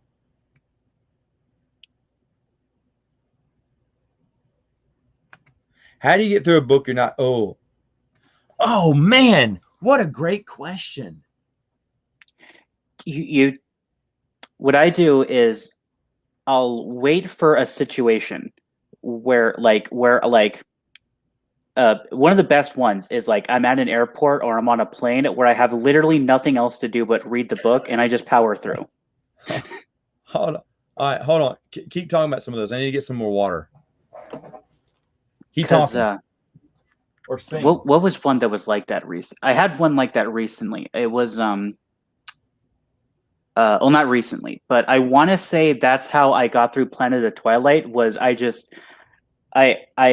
specifically remember I got onto the plane. I didn't bring headphones so that I wouldn't be tempted to listen to music while on the plane, and like because it was we were living in Florida at the time, or not Florida. I was basically flying cross country, flying over to Florida to see my dad because he lived there at the time, and I'm in California. And I said, okay, I've got 6 hours of absolutely nothing else to do on this plane but read Planet of Twilight, and that's how I got it done. You put yourself in a situation where you have literally nothing better to do and you power through. Inch by inch, chapter by chapter, push through it. Look at it. Does feel like a chore. I've read books like this that feel like a chore, but I just go chapter by chapter, power through it, and it's almost like a workout. It sucks. And I saw you mention Planet Twilight. I mean, the thing is, I liked Barbara Hamley's first book. So I was trying to give her a chance for her second one. And that chance just never came to fruition. So the whole thing was, in my opinion, a disappointment. But I kept waiting for it to get better. And it didn't. So, and then Crystal Star, I was like, what is going on? You know, I said, what is going on? Audiobooks also help out. I don't think I would have gotten through Dawn of the Jedi if it weren't for the audiobook. Okay, so I was around his house around 8. Well, the thing is, though, we talked for like hours before Justin came back. And when he came back, I downed that whole, and I was like, what time is it? It may have been 11 o'clock or something. I was like, Oh no. Woohoo! Like Popeye the Sailor Man. He don't eat spinach before he goes to bed for good reason. There you go, power through it. Rogue Planet. You know what? Oddly enough, that's another one. The thing is, I was reading it, and yeah, it is slow. But the whole time I was thinking, okay, something's gonna happen. Something's gonna happen. Nothing really happened, and I mean, it got me. So I don't know if I ever, besides Dawn of the Jedi. Dawn of the Jedi is really bad. It was really bad. That was a tough one to read. Rogue Because of the way he Planet. writes. I got the Rogue Planet fairly easily, and I think that's because I'd already read New Jedi Order and the Force Heretic trilogy. So, like, I had this hope of, oh, it's going to tie into New Jedi Order, and spoiler, it doesn't really that was, but I at least had that hope that it was going to, and that kind of helped me get through it. I think that's how you got to read Rogue Planet. Favorite video game RPGs? Do you have one? Video game? Yeah. No. Oh. You must, huh? Yeah, RuneScape. I've been playing it since 2005, I think. I still play it. I don't have time to play games like Dylan. I play board games. It's a lot of AFK. I usually just have it up in like another screen, and I click to like level up a skill, and I go do something else, and I check back every 5 minutes to make sure I'm not logged out. My other favorite memory was Dylan giving me the X-wing report of moves and counters. He was watching the tournaments go on and giving me his live coverage and different ideas of gameplay. And he's sitting there like Thrawn on a chessboard, just analyzing both sides and going, fascinating. It was weird because because I was just it was Armada, not X-wing, but I was just spectating. I'm sorry. I was just spectating because I found like the game interesting and like to see what the meta was. And like I found some people were like, yeah, cool. But then there are some people who were kind of weird, like, hey, can you like not stand there? I'm like, it's a tournament. Like, it's like what? I can't watch. I'm not. Can I paint a picture of you? That's you. You set up an easel and some paint. It's kind of. I'm not going to your opponent like, hey, you should move your starfighters there because next turn. Yeah, you're not interrupting. You're not. You don't go. Don't do it. Don't do it. It's a trap.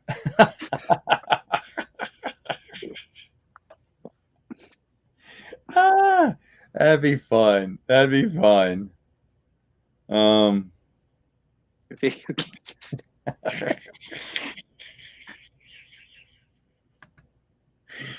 Not that old. Maybe a little bit old. We'll see if we can. Hold on. Okay. Let's do this. There you go. Dylan, what'd you do for Memorial Day? I saw my grandmother. How's your grandmother? She's fine. How old is your grandmother? 81. Holy cow. Well, that's nice. I'm sure she enjoyed seeing you. Yeah, I see her every week. Because I'm the closest family member she has now. Oh.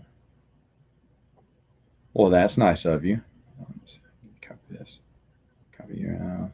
You're the oldest one of my siblings. Yeah. Yeah. Yeah, because I'm older than my sister, but she's in Chicago with my mom, and then she has a bunch of sisters, but they are 3 hours north of her, and then my aunt is 5 hours north of her. Oh, dang. My grandmother is about 5.5 hours away in Alabama. We're going to go see her.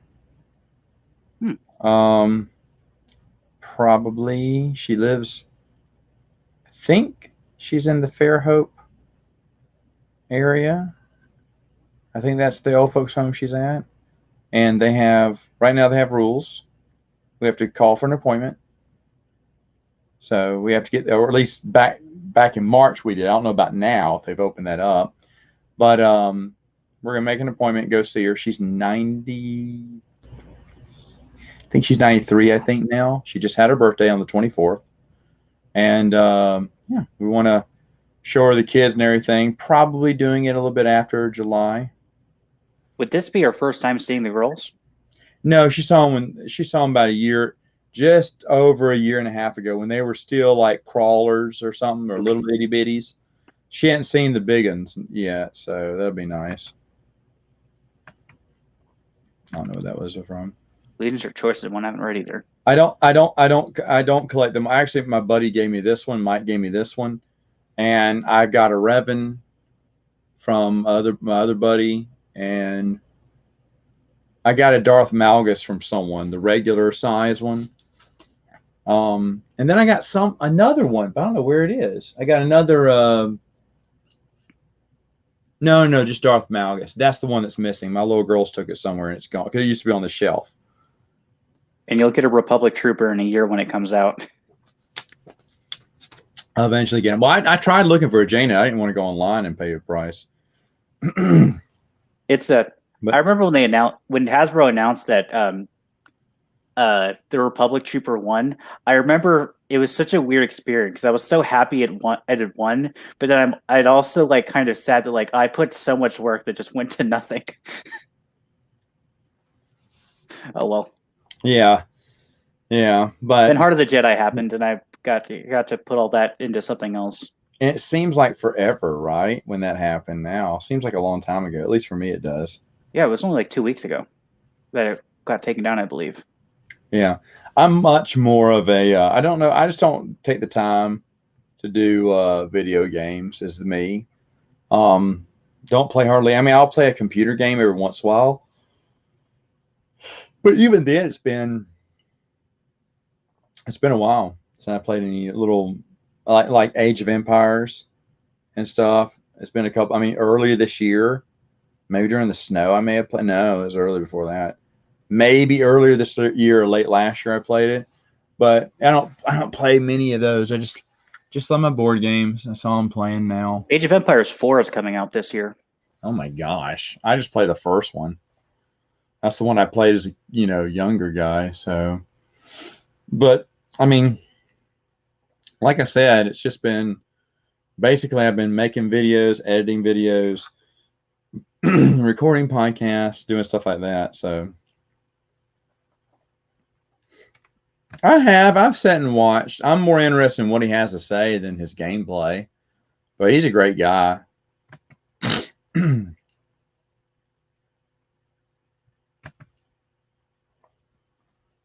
All the comic books at once between the movies. I don't think it matters. I don't think it matters. Whatever you feel like, Dylan, when it comes to comic books. I don't know. Thinking about this. I don't know because I've had all the comics for 6 years now, and I still haven't read them all. They're on my phone. I could at any moment I can just pull it up and start reading. And I've read some of them. Like I read all Dawn of the Jedi. I read all of Tales of the Jedi, Legacy, because that's Legacy is my favorite comic series. I've read a bunch of the Republic. I haven't read of all Republic, but I've read a bunch of Republic. It's a lot, and I don't know where it's just intimidating with how much there is. Yeah, more intimidating than the books, in my opinion. I didn't have a cake today. No birthday cake. We don't do birthday cakes for me. They just don't. It's been a couple of years since I've had a birthday cake. But we don't. My birthday is celebrated a different way, and no presents, no cake. Just sometimes I don't even get to choose where I want to go out to eat, but this time I did. I got to choose. Yeah, I don't have a cake, so didn't have one last year either. I mean, to be honest, it's fine because I mean, there's very few cakes I would want. There's a great cake. I don't know the name of it. My mom tells me the name of it. I can't think of it. It's a white cake, white icing, almonds on the top, almond slices on the top. I mean, and it's a very light, almost like a whipped cream icing. I'm very bad at describing cakes, but I love that type of cake. Chocolate cake's fine. Carrot cake's good if it's made right. You got to watch if the cake icing on it, bleh, you got to get a nice thin layer of icing on it because you really want the cake to stand out. Mainly for me, I like pies, but no one makes me a pie on my birthday. Once, a long time ago, my mom did. But pies, like, pie's not birthday. I like pies. So for me, it'd be like a cherry pie, an apple pie, stuff like that with ice cream. That'd be awesome. Be awesome. Republic. Hold on, I need to catch up on some of these. He's off to power through the book. There you go. Ben, you can check your email if you want to. What's the bare minimum the Star Wars book have for you to enjoy it?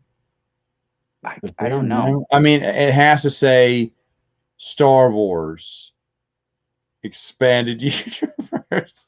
It really wasn't. I mean, for me to enjoy it, I mean, the story obviously has to be there. It has to be well written. I mean, you look at Tim Levin's form of writing; it's awful. It also has to have good characters you care about. John Jackson Miller is the most frustrating writer to read because he makes excellent stuff or he makes terrible stuff. Excellent characters or terrible characters, like a Knight Errant. What a great, interesting story. What a boring main character. What a wallpaper paste character. She was awful, but the story surrounding it, the villains were good. I was like, I'm interested more into them. Don't get on the main character. So that's a good question, though, Dylan. Yeah, I would say continuity, obviously, but I just have to be interested. Like it's just like something that's interesting. Chris wants you to do this for him. Finish reading Republic. Will you please do that? Maybe one day. All right, hold on. Let me see here. I actually don't even remember where I left off, and I think I just skip around in it. And their comics? You mean like the storyline from Dawn of the Jedi? I thought was interesting, but we didn't get to see it go anywhere, sadly. Yeah. No, because too many people make pecan pie, and I got burned out on a long time ago. So no, I don't eat it.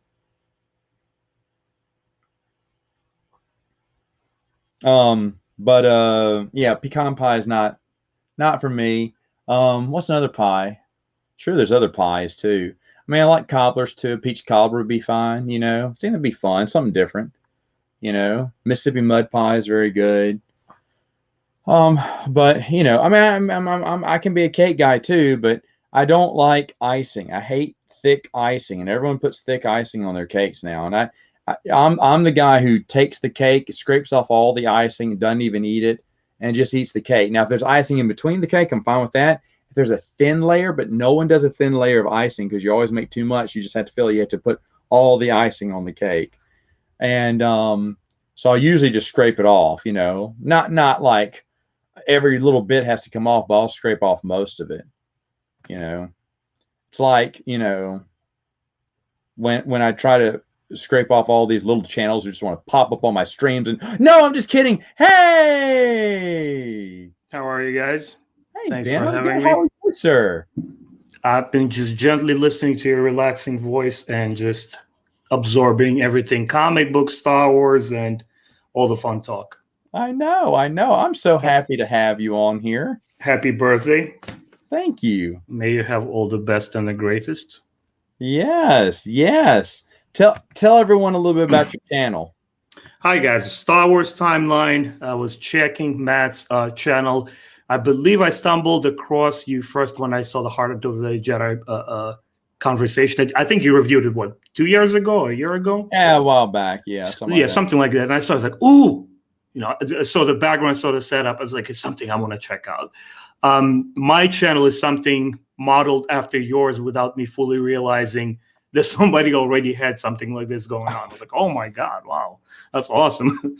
And it was surprising to see that actually there was stuff on the YouTube that I could check out on the book. I'm like, man, somebody's bringing it to life. That's awesome. Well, thank you. And you saw those videos, you said, I can do better. Okay, yeah. That's let's not get ahead of ourselves. But yeah, so there you go. You need to check his channel out. I was watching everything about any news about Heart of the Jedi, and you'd put it in, and just to hear you talk about it and how you just echoed what a lot of fans I think were thinking at the time is like, oh my gosh, this is a book we've heard about, we've wanted to see in print before, and here it is, and it looks great. And when you got it, you did the whole unboxing, showing it. Here it is, how fun it is, and what you felt is what a lot of I think we saw a lot of fans, and Dylan and I have talked about this till we're blue in the face, but it's what a lot of EU fans felt at the same time. It's like, oh my gosh, I can't believe I finally have a copy of this. Because Dylan, I think it was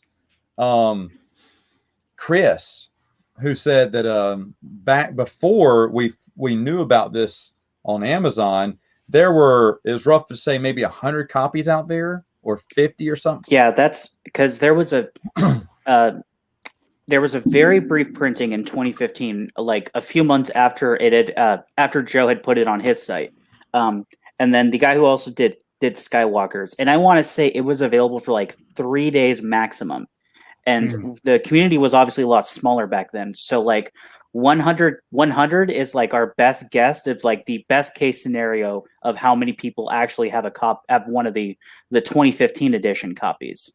And this last one, I mean, technically it was up as early as March 4th and didn't get taken down till May 11th, I believe. So it was up there for like over 2 months essentially, about 2 weeks after like we had found out about it and then spread the word. And from there, it just exploded exponentially. So much so that there's, I've actually, if you've checked the website, I've been kind of tracking the eBay sellings of the eBay sales. And right now, I actually have, what was it? 71 copies have now sold on eBay since it got taken down. His numbers. But there's here's a great question. No one knows. You want to answer it, Dylan? No, I don't know. I mean, here's how it ended up. When I'll tell you how it happened.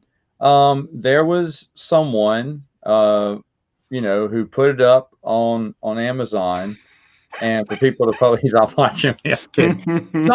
Someone did it a long time ago. What do we think? We saw it in March. How long? Yeah, the listing said publication date March 4th, and then there was an update on the thing where the guy who was behind it updated and said, "I put it up because to buy one for myself, and I'd forgotten about it." So we think it was up since March 4th and got like maybe 1 or 2 purchases up until the 29th of April when we found out about it, and then it exploded from there as we got the news out. And how I think we found out about it is me and a few others got Amazon's algorithm is a tricky thing, and if it sees that you're looking at EU books and stuff, which I do from time, I still look up that kind of stuff. I'm like, is that still going out? Is that still in print? Is that out of print now? And so Amazon knows I like Star Wars, the Legends books. When this popped up, I was like, wait, what? Because I was like, because I had an old copy. I was like, what's this? I looked at it, I was like, it's back up for sale. Someone put it up on Amazon. And I didn't know if it was a third-party vendor. At first, I thought it was like someone was just selling their copy of their 2015 edition, maybe. But I was like, wait, no, I think this is from Amazon. This is one of those self-published ones. And when I was checking that out, someone sent me an email, Matt, have you seen this Heart of the Jedi? I went, I'm looking at it right now. I said, I'm making a post now. I said, thanks. And people, and then while I was making the post, we go, Matt, I was like, thanks. Yeah, I'm writing the post now, And I did, and I just wrote like that 2 blurb thing because I didn't think, I was like, hey, look, it's up if anyone wants it. And then it just kind of blew up into this big thing where people were getting, and I gotta say, Ben, you were saying it right. And what we were saying at the same time too is like, you got to get this now. You were saying that. You know what's funny? I discovered it by sheer accident. I'm like an Amazon lurker. I have like Prime accounts. I shop for books and stuff like this. But I didn't see it on Amazon. Actually, one of my fans, I have the Facebook group. and he signaled it to me. He's like, "Hey, Ben, I know you love Legends. Check this book out." And I looked at it. You know what felt off a little bit? I'm looking at the cover, and I know True said Bakura in that period of Bantam books so well. I'm like, hold on a second. Those are familiar art elements like slapstick, because I do graphic design as well. I instantly recognize those elements, and I'm thinking, is this a bootleg? What's going on? And then this guy just drops the whole story. No, you have to understand, it's a real book that never saw the light, blah, blah, blah. He gave me the whole breakdown. I ran to Amazon. I picked up a copy, and I said, hold on a second. Fans would like to have this book. I just felt it in my gut. Dude, it's going to be gone like wind in like a week or so. So you know what? Let me grab like 20-some pieces, whatever money I can spare, and let me just give it out to people. Especially now, like you check out eBay, these like scalpers are going at ridiculous prices, like taking advantage. And after like talking to Kenneth, he's such a sweetheart, such a humble man, and just like absorbing the book out. I'm like, no way in hell I'm going to do this. I'm just going to give this book out, Yeah, no, and the thing is, and I had said this with Chris, but I was like, how many people, after you saying it, like, get this now, because you said, you don't even know how long it's going to be. And I was like, that's exactly the message that I was saying, Dylan was saying, we all were saying. And yet there were still some people who didn't get it. They just thought it was going to be there for a while. And, it's like, you had your chance. And I don't, I mean, it's up to you whether you want to pay scalpers prices or not, but that's just the way it's going to be now, because you had your chance. I told you till I was blue in the face. Get it now. Don't wait. If you wait, you will regret it. You will regret it. And it's a nice, here it is right here. I got 2 of these. Someone ordered me one and sent it to me, which I thought was really nice. I still don't know who that was. But I ordered one, and I thought Amazon processed my order twice. I was like, oh no. But then someone else must have ordered it for me, or maybe it processed twice. I don't know. But I got one for a buddy of mine because I knew he wasn't paying attention. He would want one. But looking at it, and Chris did the best breakdown. Chris Nelson, I don't know if you know him, but he did a great breakdown of just the differences between the 2015 and this edition, kind of broken back forth, and all the things he said about this edition. It's really nice. I love the look. I love the new back from the old back. Courtship of Princess Leia, I believe. Yeah, it's from Courtship of Princess Leia. Yeah. But you look at this is the hardback edition, which nice, very rare for Lulu. But you look at the backs here, and this is the back, just something kind of generic. It looks like that. Well, I don't know where that picture's from. It looks like Tatooine. It could be. I think it's a Macquarie art, and Luke is supposed to be standing off to the side. They just cut short of that. Probably so. Yeah, probably so. But nice back. Yeah. But no, this one has a little bit more going on for it. Yes, it is the paperback of Courtship of Princess Leia, but it melds pretty good there. So I do like that. I personally like this. This always had the. Hold on, let me blow up my screen. There, we don't care about the other guys now. It's my channel. I'm kidding. Anyway, we have the 2 empty bars here, and then the 2 full bars here. I'll be honest, I like the filled in bars better than the empty bars. Gotcha. I like that better. I like that look better. I mean, looking at them both back to back, artwork just looks about the same. This looks a little bit more deeply colored, but still not bad. One of the great things, I love the attention to detail here. The paperback has the Bantam. I love that. That was the first thing, because I had the 2015, and I'm just like, and I said, like, it looks good enough that it kind of blends into my shelf.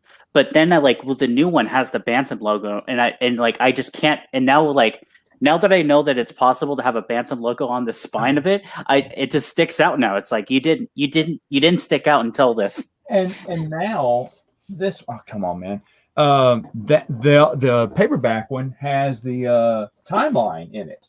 The old school timeline. That's right. Was really interesting too. So I do like that paperback version. I think it's really nice, and I'm glad that I got a copy. Now, Dylan, you're gonna show us something.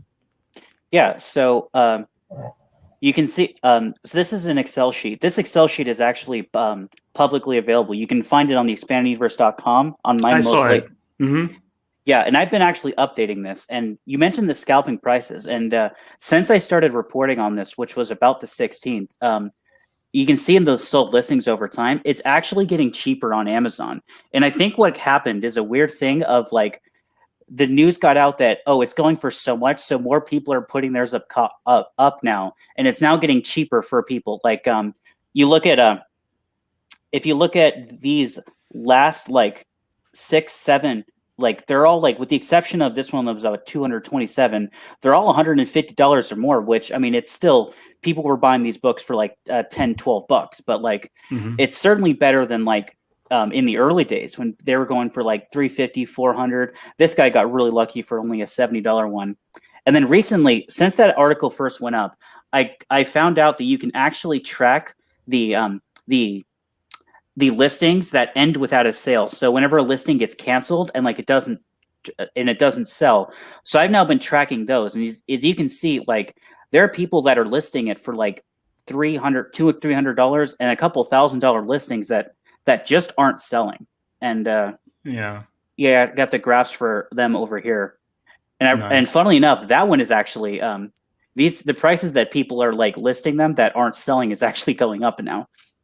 And you know, it's Ken, when they were interviewing him on the Echo-based network, and then one of the guys started showing these prices, he almost burst into tears. I mean, he's looking at this stuff. He's like, oh my God, I just want people to read my book. Now, let me guys ask you this question, since I never got the chance to read the 2015 version.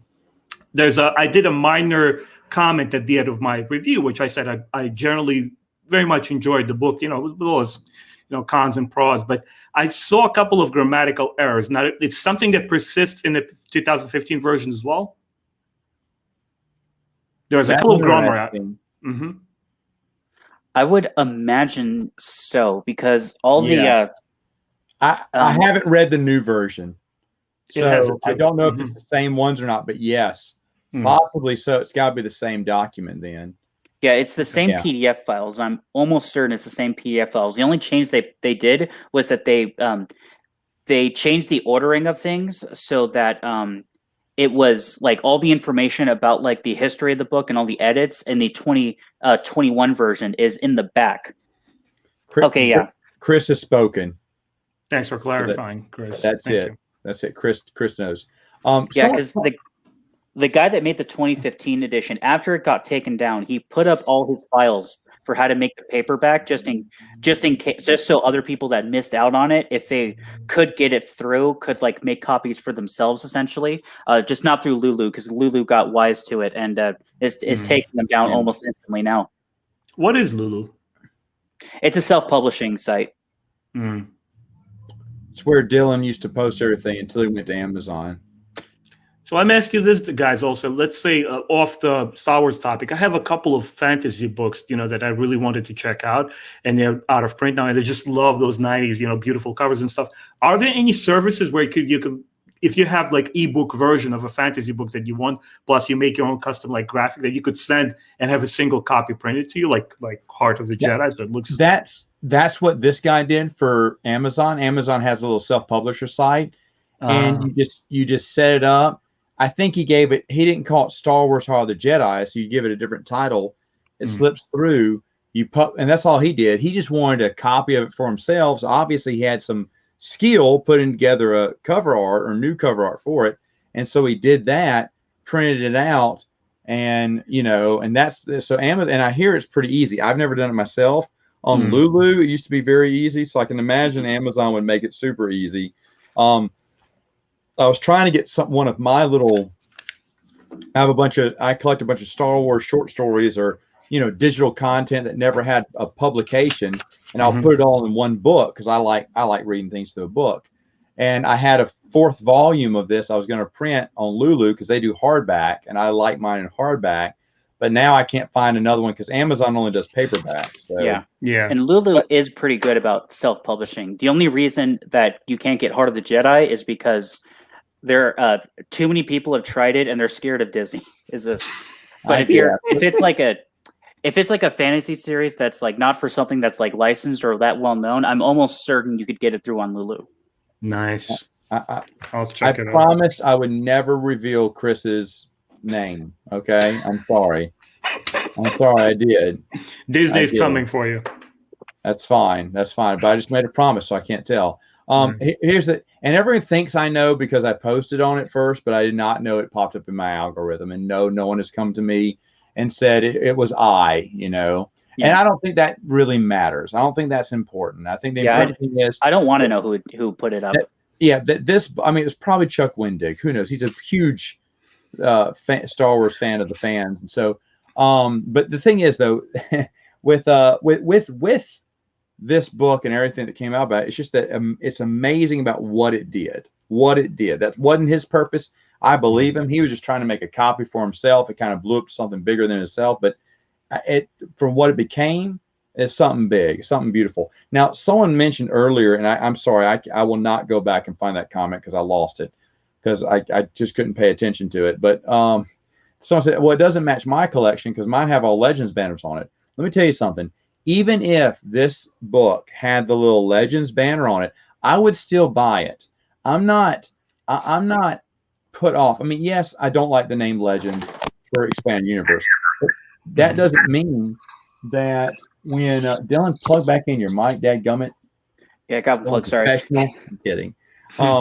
If this, like, let's say Bill Dietz's Escape from Daegu came out, okay, and it came out with the Legends banner, shot across the top, I pick it up.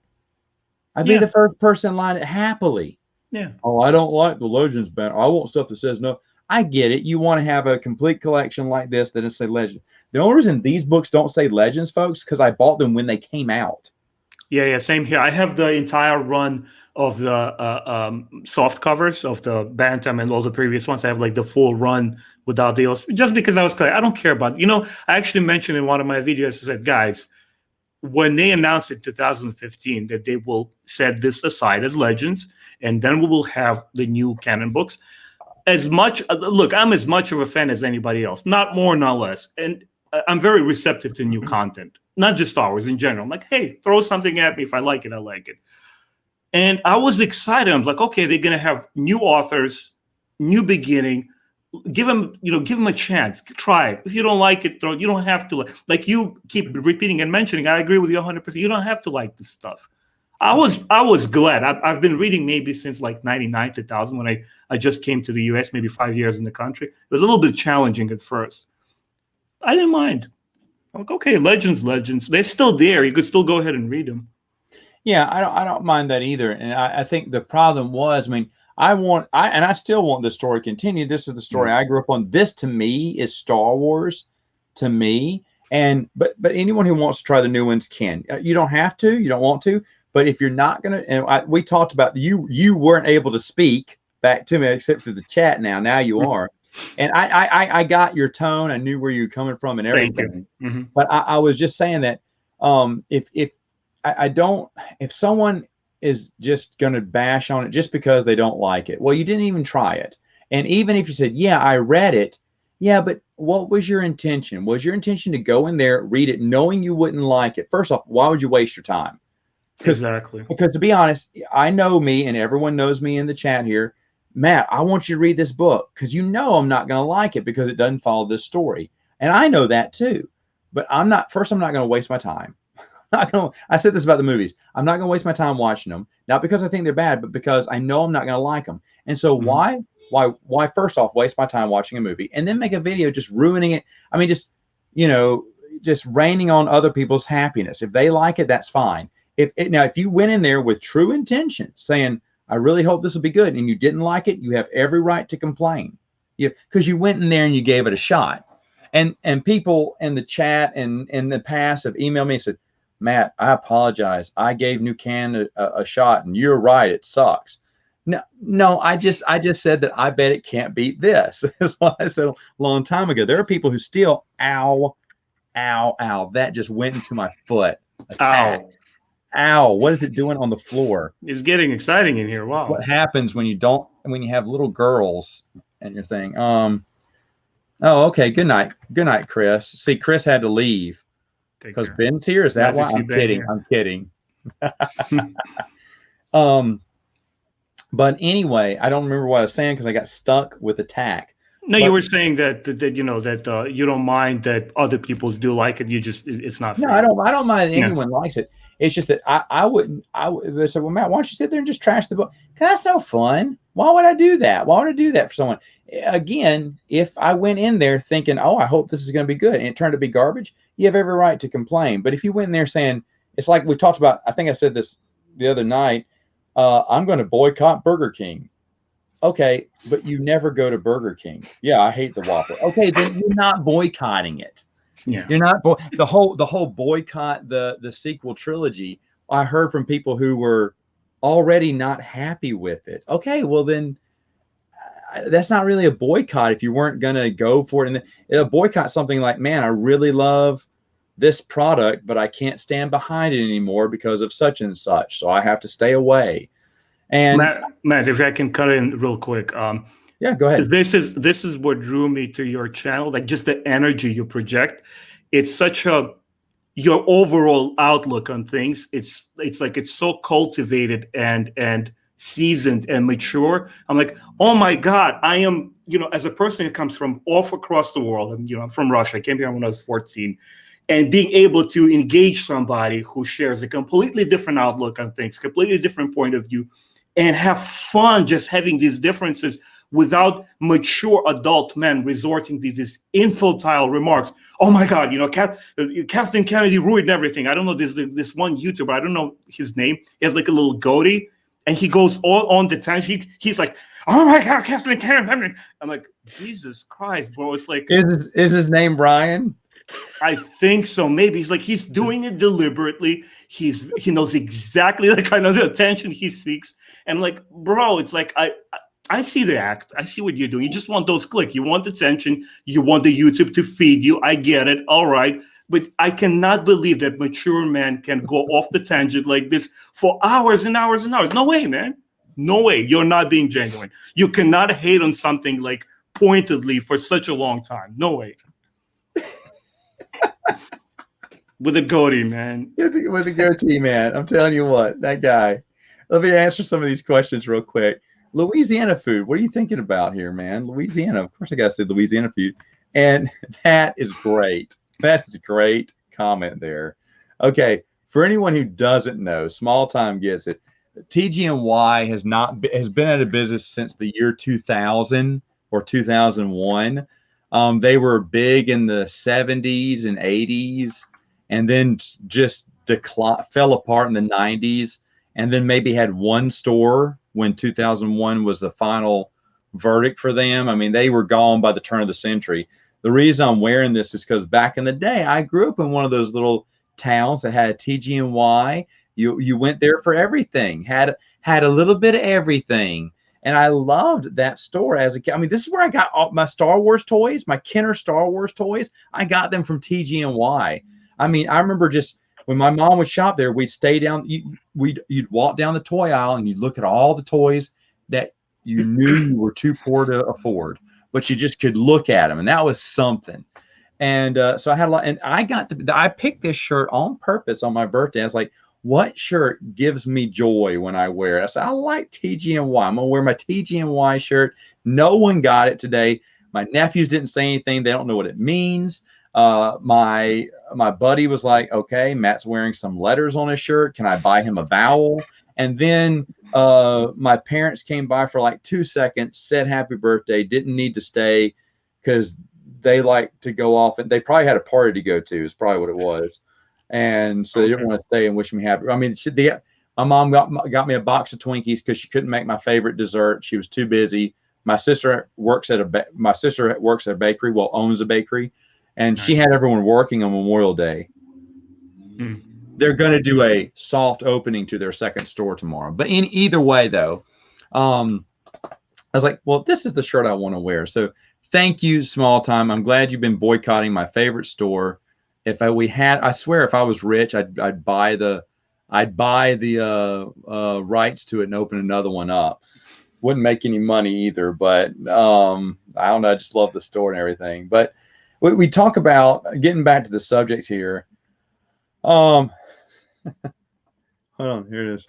Oh yeah, they're talking about High Republic. In the chat, and how and that's again on the one of my most recent Expanded Universe articles right before I started getting into the sales. It's like people were saying like, oh, it's not selling, and it's like, I mean, it was selling, because if it wasn't selling that well, then Heart of the Jedi's accomplishment isn't as great. If it's like it's like in sports, right? It's like some of like the best teams ever, or like some of like those big underdog wins. The reason they're so big was because they beat such like stiff and good competition.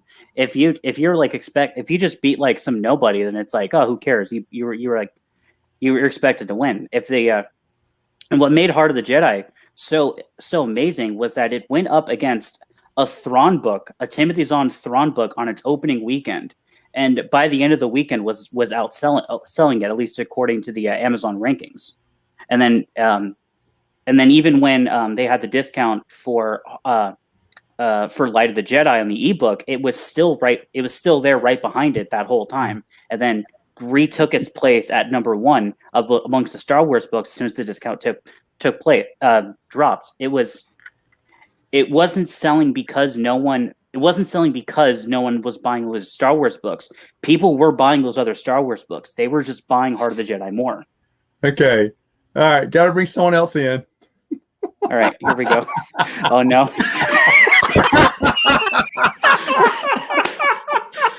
I knew I was reading into it. I was like, something is gonna crack. I'm gonna get crucified.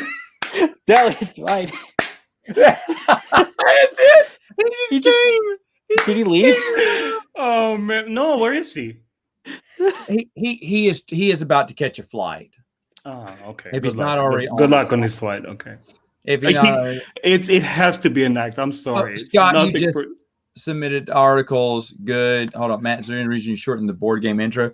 Oh, the reason I did it for right now, I do a short intro every once in a while, and I'm just doing the short intro for now for the next couple of months. I'll bring the long one back, but I switch them in and out every once in a while. So I used to do it only on bigger videos, Sam, but now I've done it for all my videos just for now. I'll bring back the old video. Every time I do the short video, though, everyone asks for the long one. When I bring the long one, people ask for the short one. So short videos just for a little, the short intro just for a little while. Thank you, Scott. I'll check it out. Thank you, because I need to fill in some times for June. No, it didn't happen. It didn't happen. He's here. I'll talk about it. Actually, Ryan's a good friend of mine. And I will say this. I know, but you guys set me up. He has to jump up. He has to jump a flight. Yeah.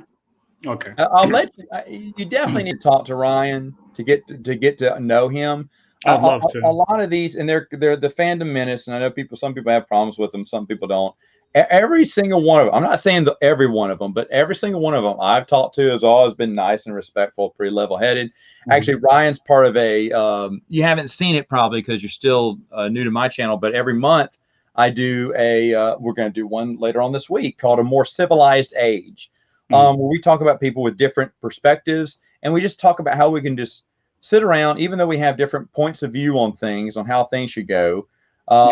We can talk about and enjoy the expanded universe.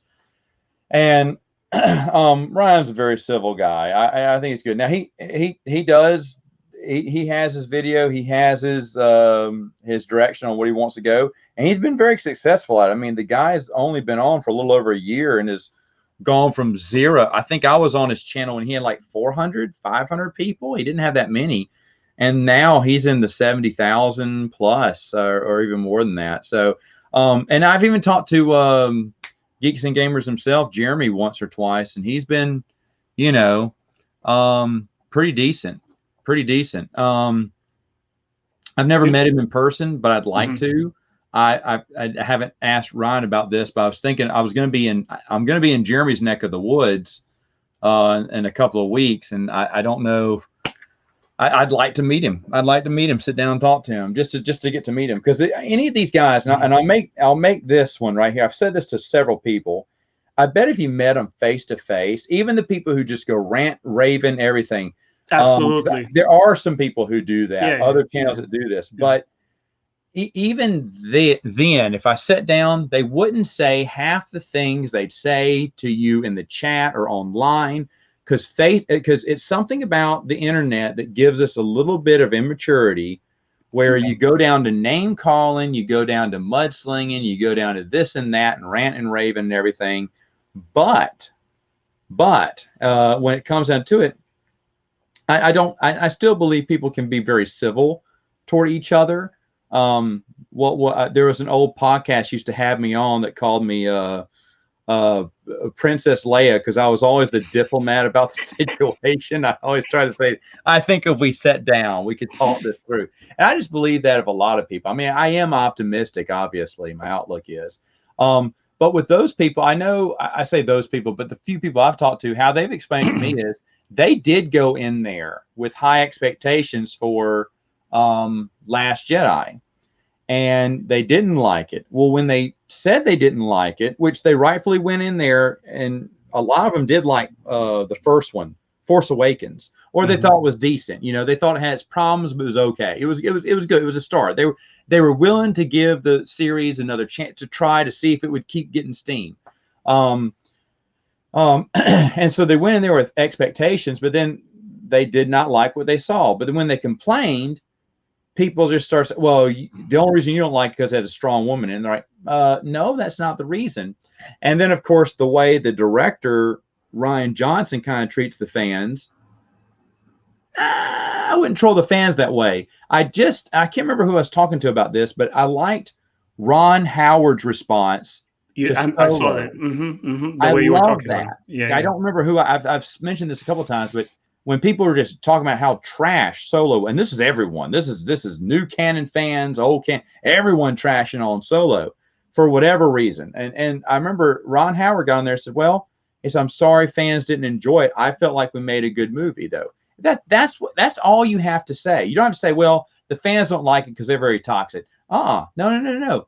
You got to own up. You say, if you thought you made a good movie, that's great. I'm sorry you didn't feel that way, but oh well. And he's old school director. He knows some of these new directors, they get mad, they start blaming, and not just the fans, they start blaming the studio. Who is that guy who did fantastic, Josh Trank or whatever? Fantastic. Oh, the reason my movie didn't do well because the studio messed up. Okay, maybe that's true, but at the same time, dude, you may want to own up and just say, well, I thought, because why would you even brought it up? Why weren't you screaming from the rafters, hey guys, don't watch, this is a terrible, like who was it? Richard Dahmer did for Superman 2, said that's not my movie, you know, kind of stepped away from it. But the thing is though, why didn't you say something beforehand? But everyone feels like, oh, that's not my vision ever since Zack Snyder got to do his Justice League thing. And everyone knows by now how I feel about Zack Snyder. I don't like Zack Snyder either. I didn't like the new Justice League thing. I didn't, I'm not going to give spoilers about Army of the Dead, but I was excited to see that because I'll be honest, Dawn of the Dead is one of the remake of Dawn of the Dead is one of my favorite Zack Snyder movies. I don't like many of his movies, but that's one that's solid. So I was ready to see Army of the Dead, and it was not a complete waste of time. It was just disappointing. It underperformed. I'm not going to give any spoilers on anything, folks, but you should watch it to see, but there's not one surprise. It's all delivered. You've seen every pace and beat of that movie in every other movie before. It had nothing original to it. And it's weird that and it had potential. It fell out. Have you guys seen this movie? No. Okay. I'm not a big fan of the franchise. Okay. I mean, that's fine because it's just like, there's nothing. I mean, I like the idea. It's a heist movie inside a zombie infested city. So it's not really about the zombies. It's more about the heist. I was like, great, let's do this. Vegas theme. I'm liking that too.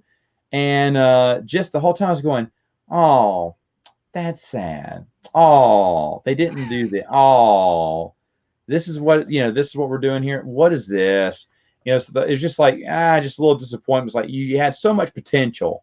You know, it's like a rookie from a baseball league, Dylan, that, you know, it's like a Jason Bay. No, it's not that sad. So I had to Matt, if I could also chime in on a couple of things that you mentioned, very, very interesting. First, in regards to your friend, which almost we had look, the reason that I started my channel is it's being a guy from, I'm 1981, maybe a couple of, I'm assuming we're around the same age. I'm not looking to get into beef or online drama or this gossip. Oh, he said this behind the screens. Captain, I don't care about this crap. I'm here about to talk about the material. And it's absolutely true what you say. I would love to sit down with the person, not the social media thing, which it's like, I don't consider this interaction. Like, sit down, let's talk back and forth. I get to hear your side, you get to hear my side.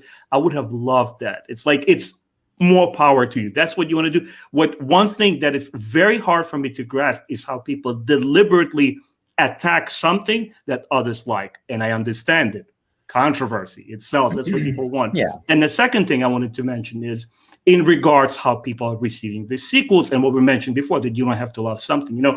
When in 2012 they announced, okay, he's selling the franchise and this new movie is coming out, I wasn't a huge fan of prequels. I still watch them. I find endearing things about them, but I generally don't work for me.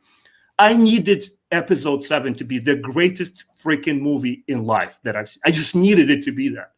And when it didn't deliver, like, I came out just a tiny bit underwhelmed. Like, okay, pretty competent, marginally better than prequels. All right.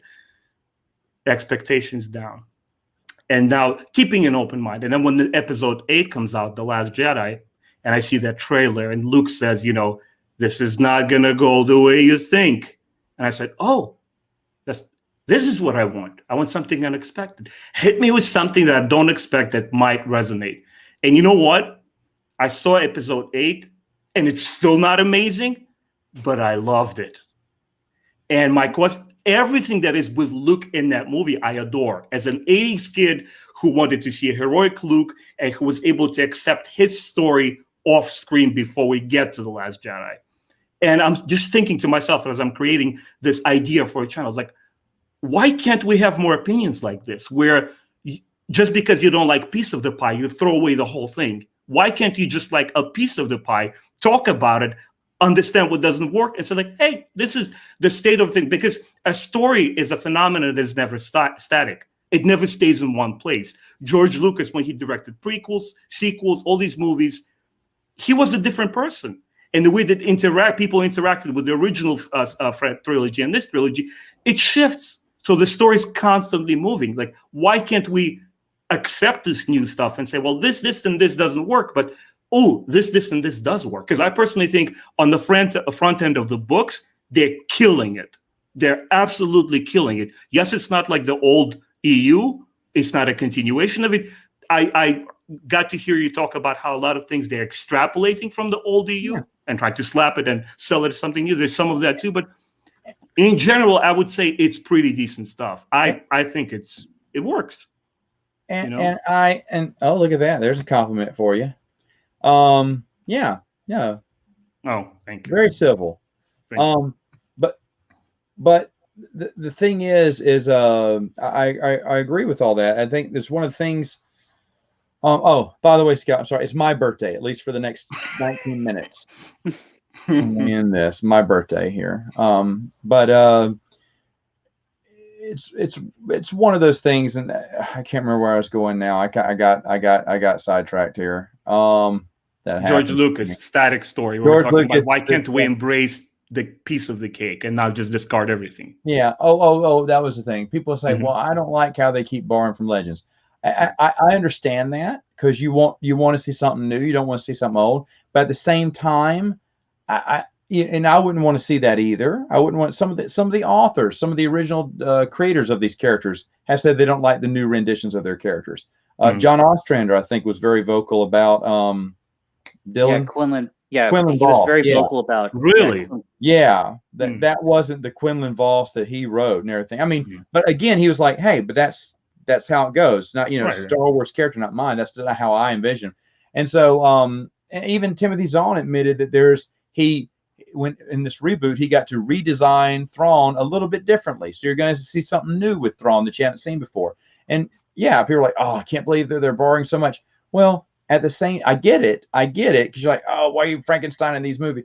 But at the same time, they own it, so they have the right to mine it, and And Thrawn does feel a little bit. I'm reading the first book in the new trilogy now, and it does feel more constricted. It does feel a little bit formulaic, and this Disney or Miles, whatever you want to call it, they're like channeling him and narrowing him down because, ooh, we want to do something else here and here, and this is the space that you can work within. And the novel does feel that. It has a little bit of that manufactured feel to it. It does. I 100% agree with you.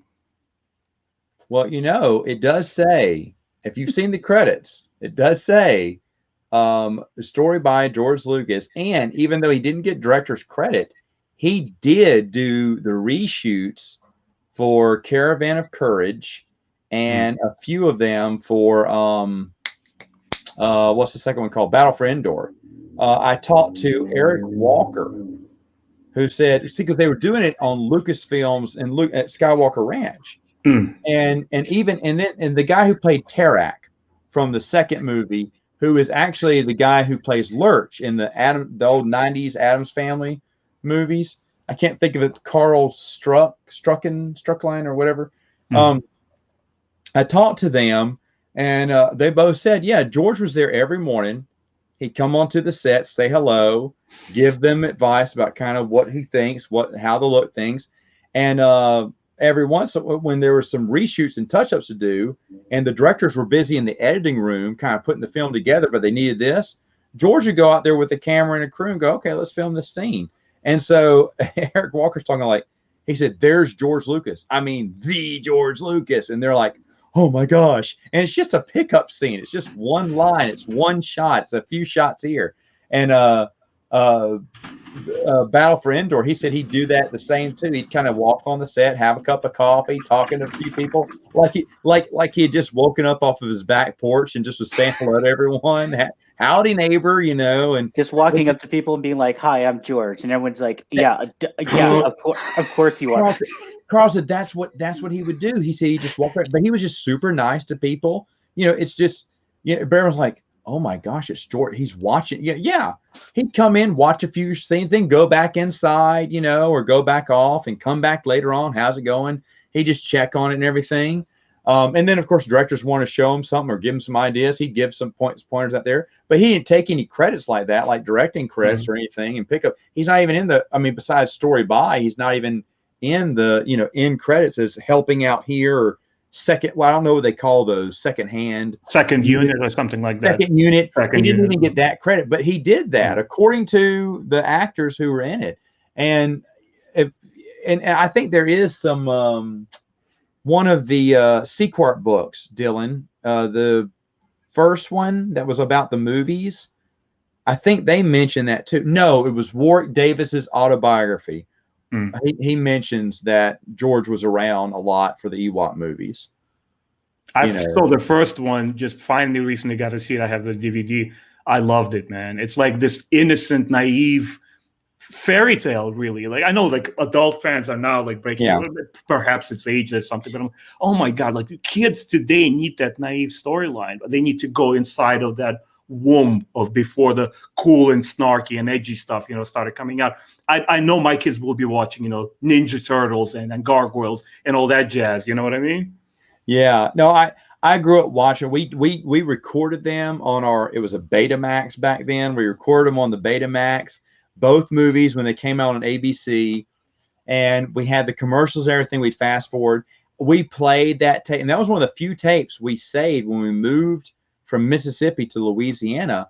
And we'd put those in, we'd watch them all the time. So they were like things we used to watch all the time. Well, then of course we got rid of the Betamax. It was still there underneath my parents' bed, gathering dust. We had a VCR that couldn't play the Betamax.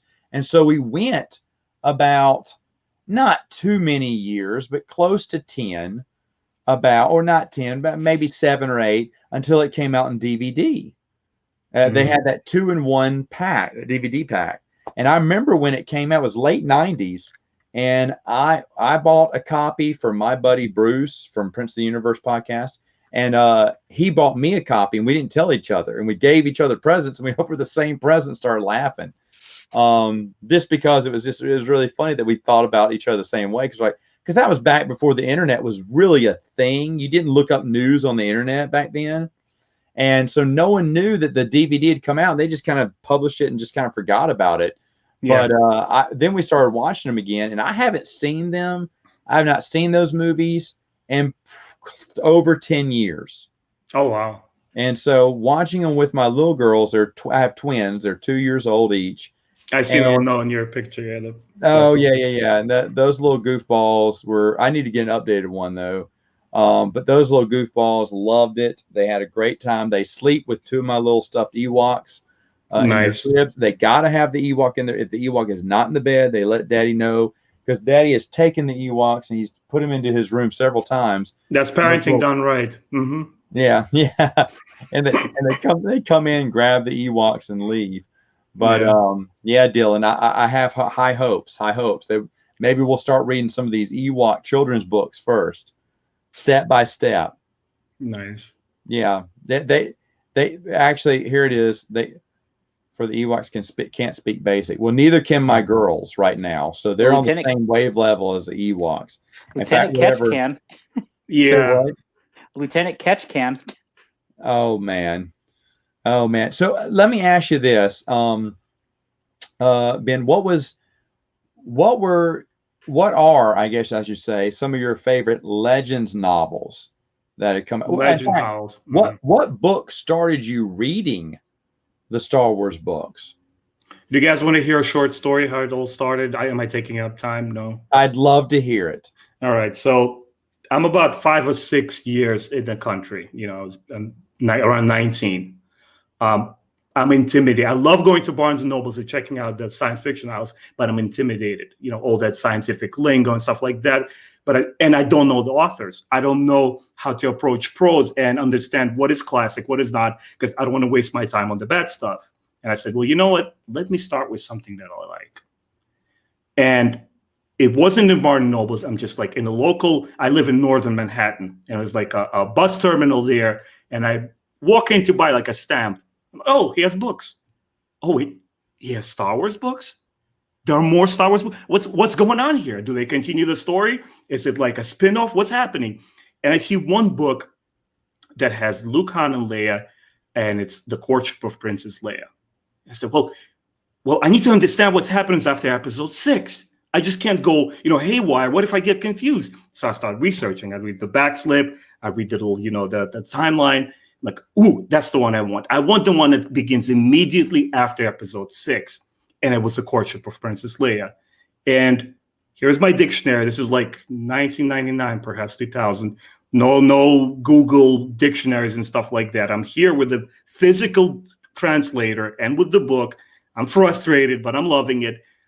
It just, Matt, I cannot explain where it took me. Like, it transported me to a different place. And the fun thing is that I talk to fans now, because I haven't read it since then. Fans still react to it to this day. The language, the prose, the story crafting held up so well that people still regarded it as one of the best. And from that point forward, I said, well, what did I do? Do I stick to like strict chronology? Can I start jumping around? Like, I know my Star Wars. I know prequels. I know this stuff. I know where things take place. Then I started playing around a little bit. One of the first ones I read, obviously, was the Thrawn's trilogy. And then the Jedi Academy is, to this day, is my favorite. The Jedi trilogy with Luke, and what introduced me to this a hierarchy and descending like order of the Sith, and like, Exar Kun, who is this guy? And somebody goes, well, Ben, he's in this book, he's this comic, Tales of the Jedi, you gotta read. And that's it. It takes you on the spin, and you never stop. It's a rabbit hole. It's a rabbit hole. Yeah, exactly. Yeah, no, I agree. And it felt like Star Wars to me. They did a great job getting that old feel, the original trilogy. The characters felt, grounded. They felt real.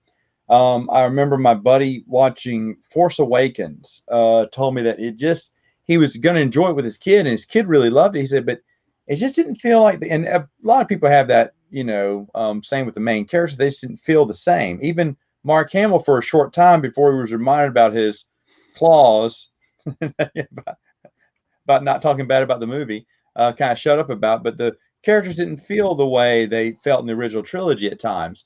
And so I said, well, he said, what are these books you read? I said, so I showed him the Thrawn trilogy first off. He went, this feels like the Star Wars I grew up on. I was like, sure. So he started reading them. I don't know if he's still reading them right now. I haven't checked with him, but he was still reading through the Bantam era stuff, and I love that, and you do too. I've seen some of your past videos you talking about and everything, but that's exactly how I felt too. Because I was at this part, I enjoyed Star Wars, but was kind of moving on to other things like everyone was back then, and uh, by accident, a lady who was a Star Trek fan who wanted to get me a Star Trek book could not find the book at I think it was Walden Books, and instead found that Star Wars book and went, "Oh, well, Matt likes Star Wars too. I'll just get this for him." Actually, that was 30 years ago today.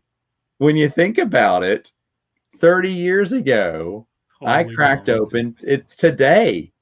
Cracked open when today I received Heir to the Empire. To 30 years more, man. 30 years ago to the day. Because when she came over, she wished me happy birthday. And I was like, oh, thanks. And see, I'd go over to her house all the time, watch Star Trek stuff. And then I read a few Star Trek books from her. And she's like, I'm so sorry. I couldn't find you the Star Trek book I wanted you to read. But I know you like Star Wars, so I got you this. I was like, oh, thanks.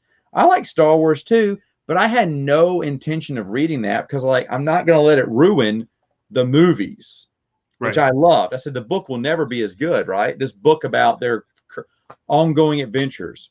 And so I shelved it. But I remember that's when I got it. It was 30 years ago today. And then it was probably a month or two later, I got bored. It was raining. This is before the internet was big, folks. If it was raining, you played Monopoly or you read a book. You played inside. You didn't get to go outside. And I remember it was raining. It was just raining for days. And I was like, well, I'm bored. I don't have anything to do. And we couldn't watch TV all day. My parents didn't do that. So I was like, all right, so I'm gonna open this book. And so I opened up, I just read a few chapters, and I probably finished it within 2 to 3 days because I couldn't put it down. And when I'd sit on the couch for so long that my back hurt, I'd lay down on the floor and continue reading to stretch my back out. And then when that hurt, I'd sit back up and read again. Actually, it was 31 years ago to the day, now that I think about it. Guys, can I ask you this question to follow up on Thrawn Trilogy? Both of you, if you could give me this point of reference, it would be really awesome. Because when you guys spoke about like the Crystal Star and the one before that particular segment of Bantams that is considered by many fans as cheesy.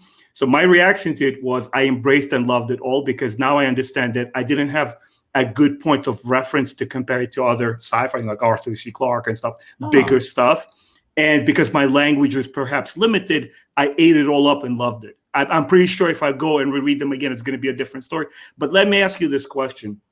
When I read the Thrawn trilogy, even back in the day, and even as amazing as it was, the whole jazz in the final book with I don't want to spoil to our viewers, the clone things.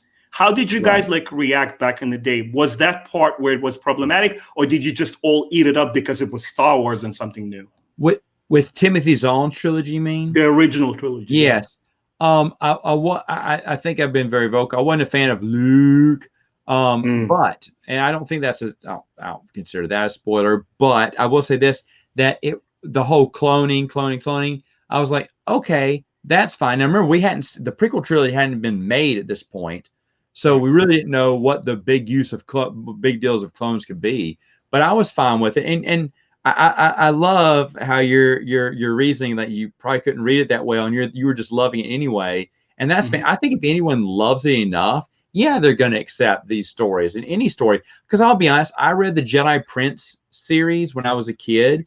I know it's cheesy. I know it's lame, and it just gives me such great joy to read them, to go. I mean, seriously, if all my reviews I was doing, I still think Jedi Prince is one of my favorites. New Jedi Order, because I absolutely love talking about New Jedi Order, but Jedi Prince series, man, I laughed, and it's just so dumb. It's funny. Zorba the Hutt with his dreadlocks, and I can't get over some of the you know, well, I need to find where those kids are, so I'll burn down the forest. Yeah, that's a good. Wait, what? You're thinking, what is this great mastermind supposed to be doing here? And it just, but just like you, I was a kid. I read it. I thought it was great. I thought these adventures were great. I know what they are now. But and this is one thing, and I'm gonna end here because my birthday's almost over, folks. I'll be honest. The thing with me is I know if I read them again, they won't be as good, obviously, but it doesn't matter because right here, I'm still going to enjoy those memories. Like we've made fun of Crystal Star so much now that I'm probably going to end up loving this book when I reread it. That's the thing, because we've made tons of, I mean, here we are making the Waru jokes again. Yeah, because I've joked about Waru all the time. And yes, I probably will get to. It's going to be funny, but the joke's going to be on me when suddenly when I see Waru and I get excited. I read about Waru. So I don't know, but I get that. I get that.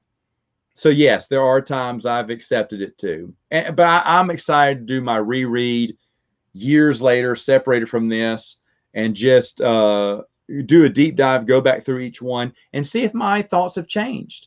And I will also mention if my thoughts have changed afterwards. I think that may be some videos I'll do on my channel going forward is after I reread something, say agree or disagree with what I thought before.